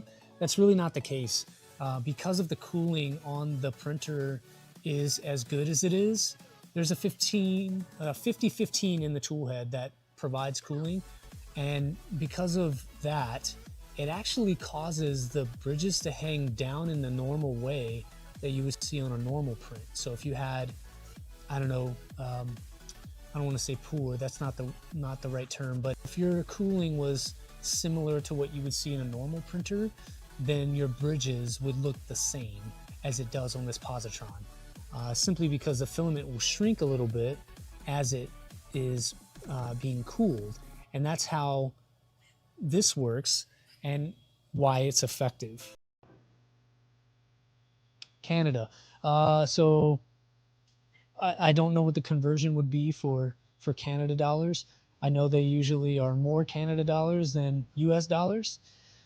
So more loonies and toonies for you, but they, I think roughly exchange rate is the same. So I'm trying to remember. Yeah, just a slight droop, normal droop. I don't, off the top of my head, know where in Canada there would be a reseller that would have these, but I know that you can ship from the States and you guys pay whatever taxes or tariffs or whatever when you pick up. So it may be a little more because of that. But if you can get it shipped within Canada, I think that's probably the better route. I just don't have a source for you. Do I use less cooling for bridging? I don't. I use the exact same. I'm not sure where you were, alternate candidate, a little bit ago, but when we were slicing, we didn't change anything. We didn't change filament settings. We didn't change printer settings. The only thing we did was load in a model, shrunk it down a little bit so for time, and sent it to the printer. There's no changes other than connecting the printer to Wi-Fi in the slicer so that we can send files wirelessly. Can't find any numbers anywhere. Hux, try Fabrico, try West 3D, try KB3D. All of them sell Positron from what I remember. My kit actually came from West 3D. What you may run into is whether or not they can ship to Canada and how much that would be. I'm using Orca Slicer. That's the one that I prefer because they, this is it here, right? Because they simply do a really good job at adding printers when they come out. For example, earlier we were talking about the Mellow M1 to my left, and that printer just got released publicly a week ago. Last night, Orca Slicer updated their nightly build, and it includes now the Mellow M1 and has that profile built in. So if you have a machine that's a little more niche and not mainstream, and you can't find it in the normal public release Orca Slicer, attempt to download the beta version nightly, and that may have the machine that you want. There's all kinds of things in there. Printers, I had to go and Google because I didn't know what they were. So even some machines like that, they had in there.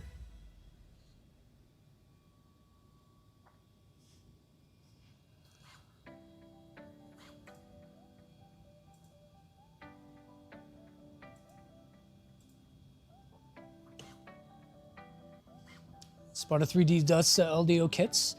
Positron is an LDO kit, so maybe they have it. I have not looked at Sparta though. I know they make great filament. Before West 3D started making sparkly ABS filament, I was going to Sparta 3D to get it. From what I can tell to my naked eye, it appears to be the same color. It appears to be the same filament that Sparta sells. So I tend to get that kind of filament from West 3D these days. Yeah, no problem, man. Have a good one, Hux.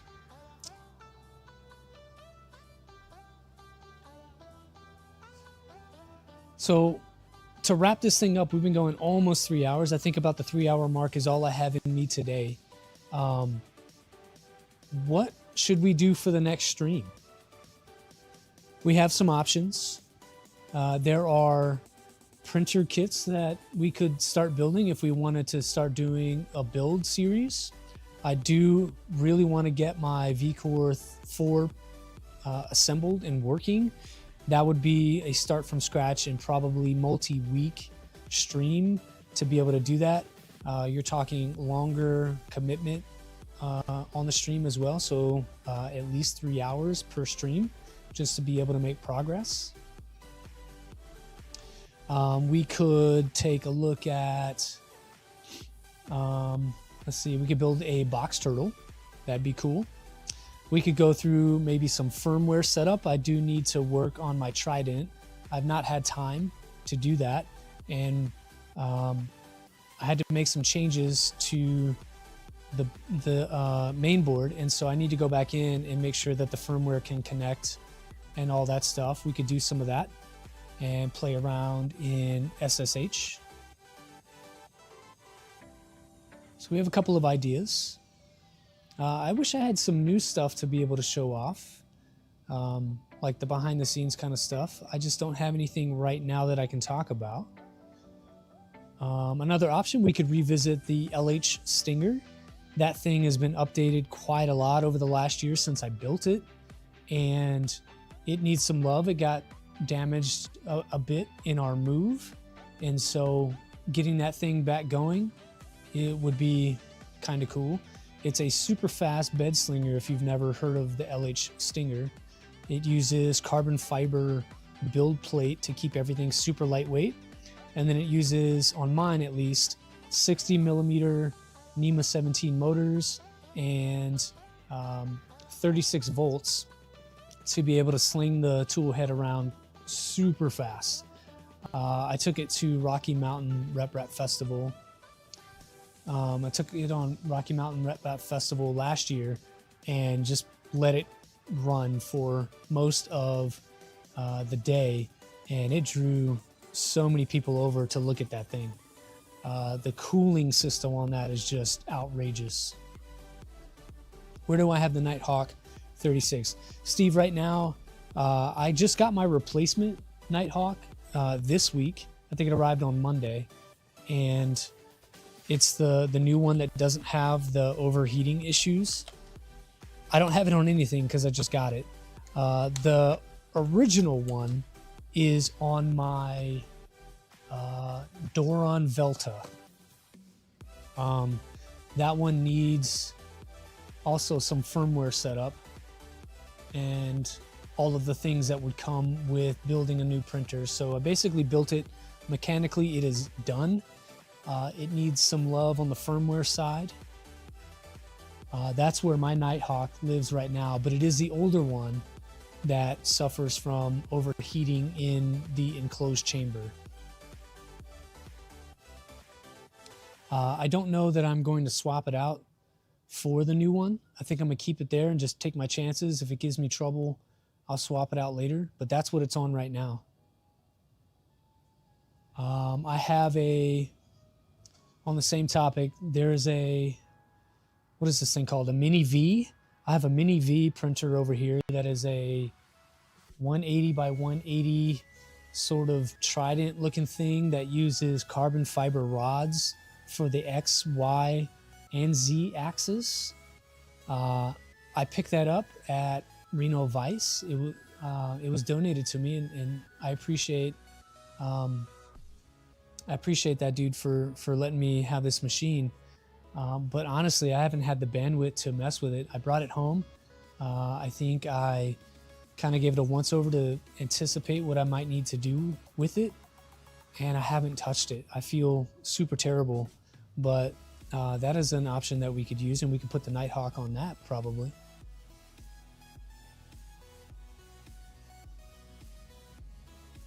You got 2 of the new ones, and put them on your Trident. So I have my replacement one. I was just talking about that. But then I ordered 2 new ones as well from Fabrico, and I want to say they were delivered late last night. I didn't go to the mailbox to get them. They may be in there, or if not, then tomorrow.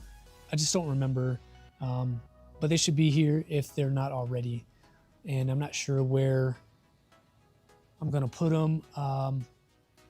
I know that one of them may go on my 3030 frame Trident, aka Vivo. If you want to look for that project, it's one of Boothy's projects on printables, where he takes a hypercube and turns it into a Voron V2.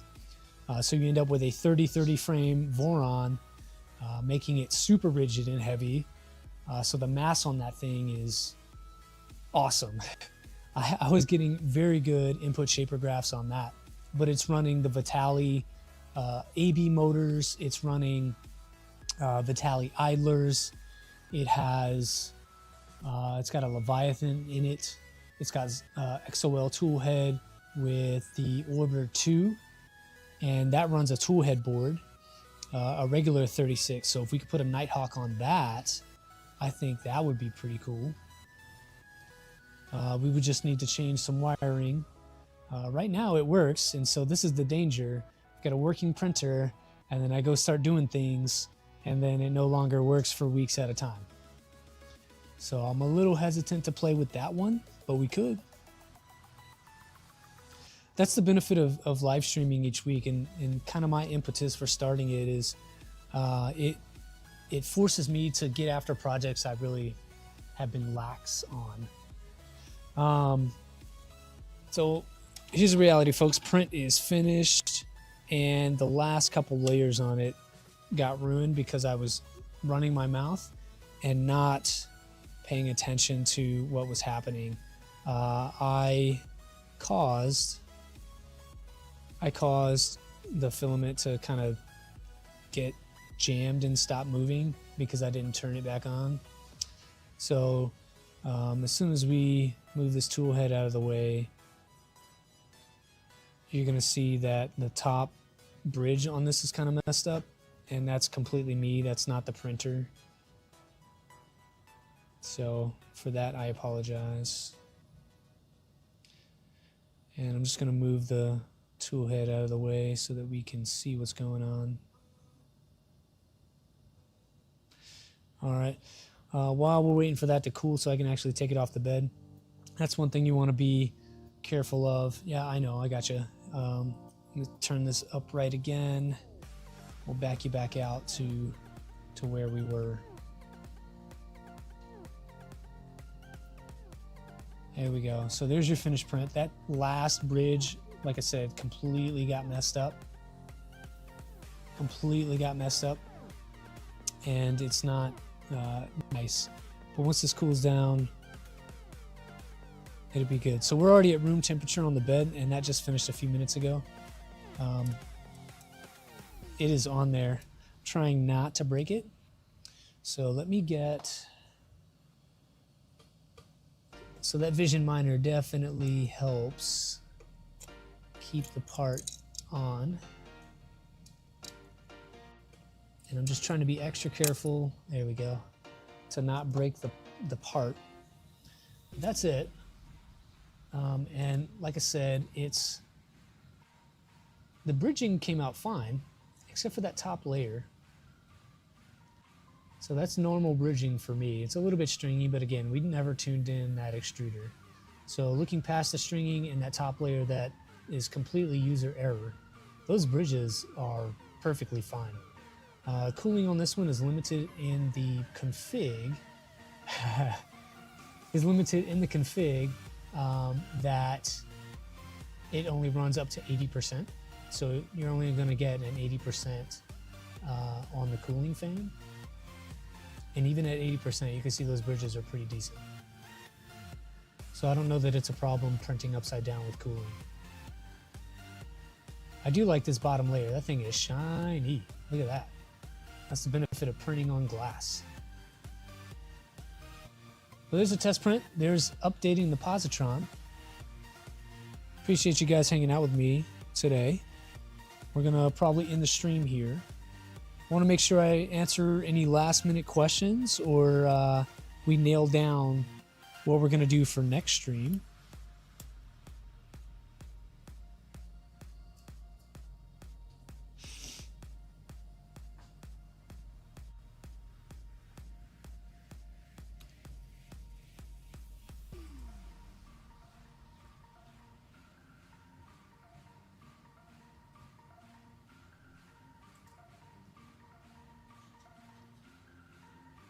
Nearly had you convinced, huh? I think I convinced you. You just don't want to spend the cash, and I don't blame you. It's quite a lot for you guys to be able to get a Positron. That's not an easy task. Well, cool, team. Thanks for hanging out. I'm going to go catch Steve's stream. If you don't watch Steve build, you should. He's really good, and I hear he's unboxing a Positron today, so verbally, I'm going to push you over to Steve's stream. And thanks for hanging out with me. We'll be here next week doing something. So keep an eye on social media to see what that will be once I figure it out. In the meantime, if you want to reach out, find me on anything at Killer Prints. Thanks, guys. You make the stream, and so I really appreciate you being engaging in the chat. We'll see you next week.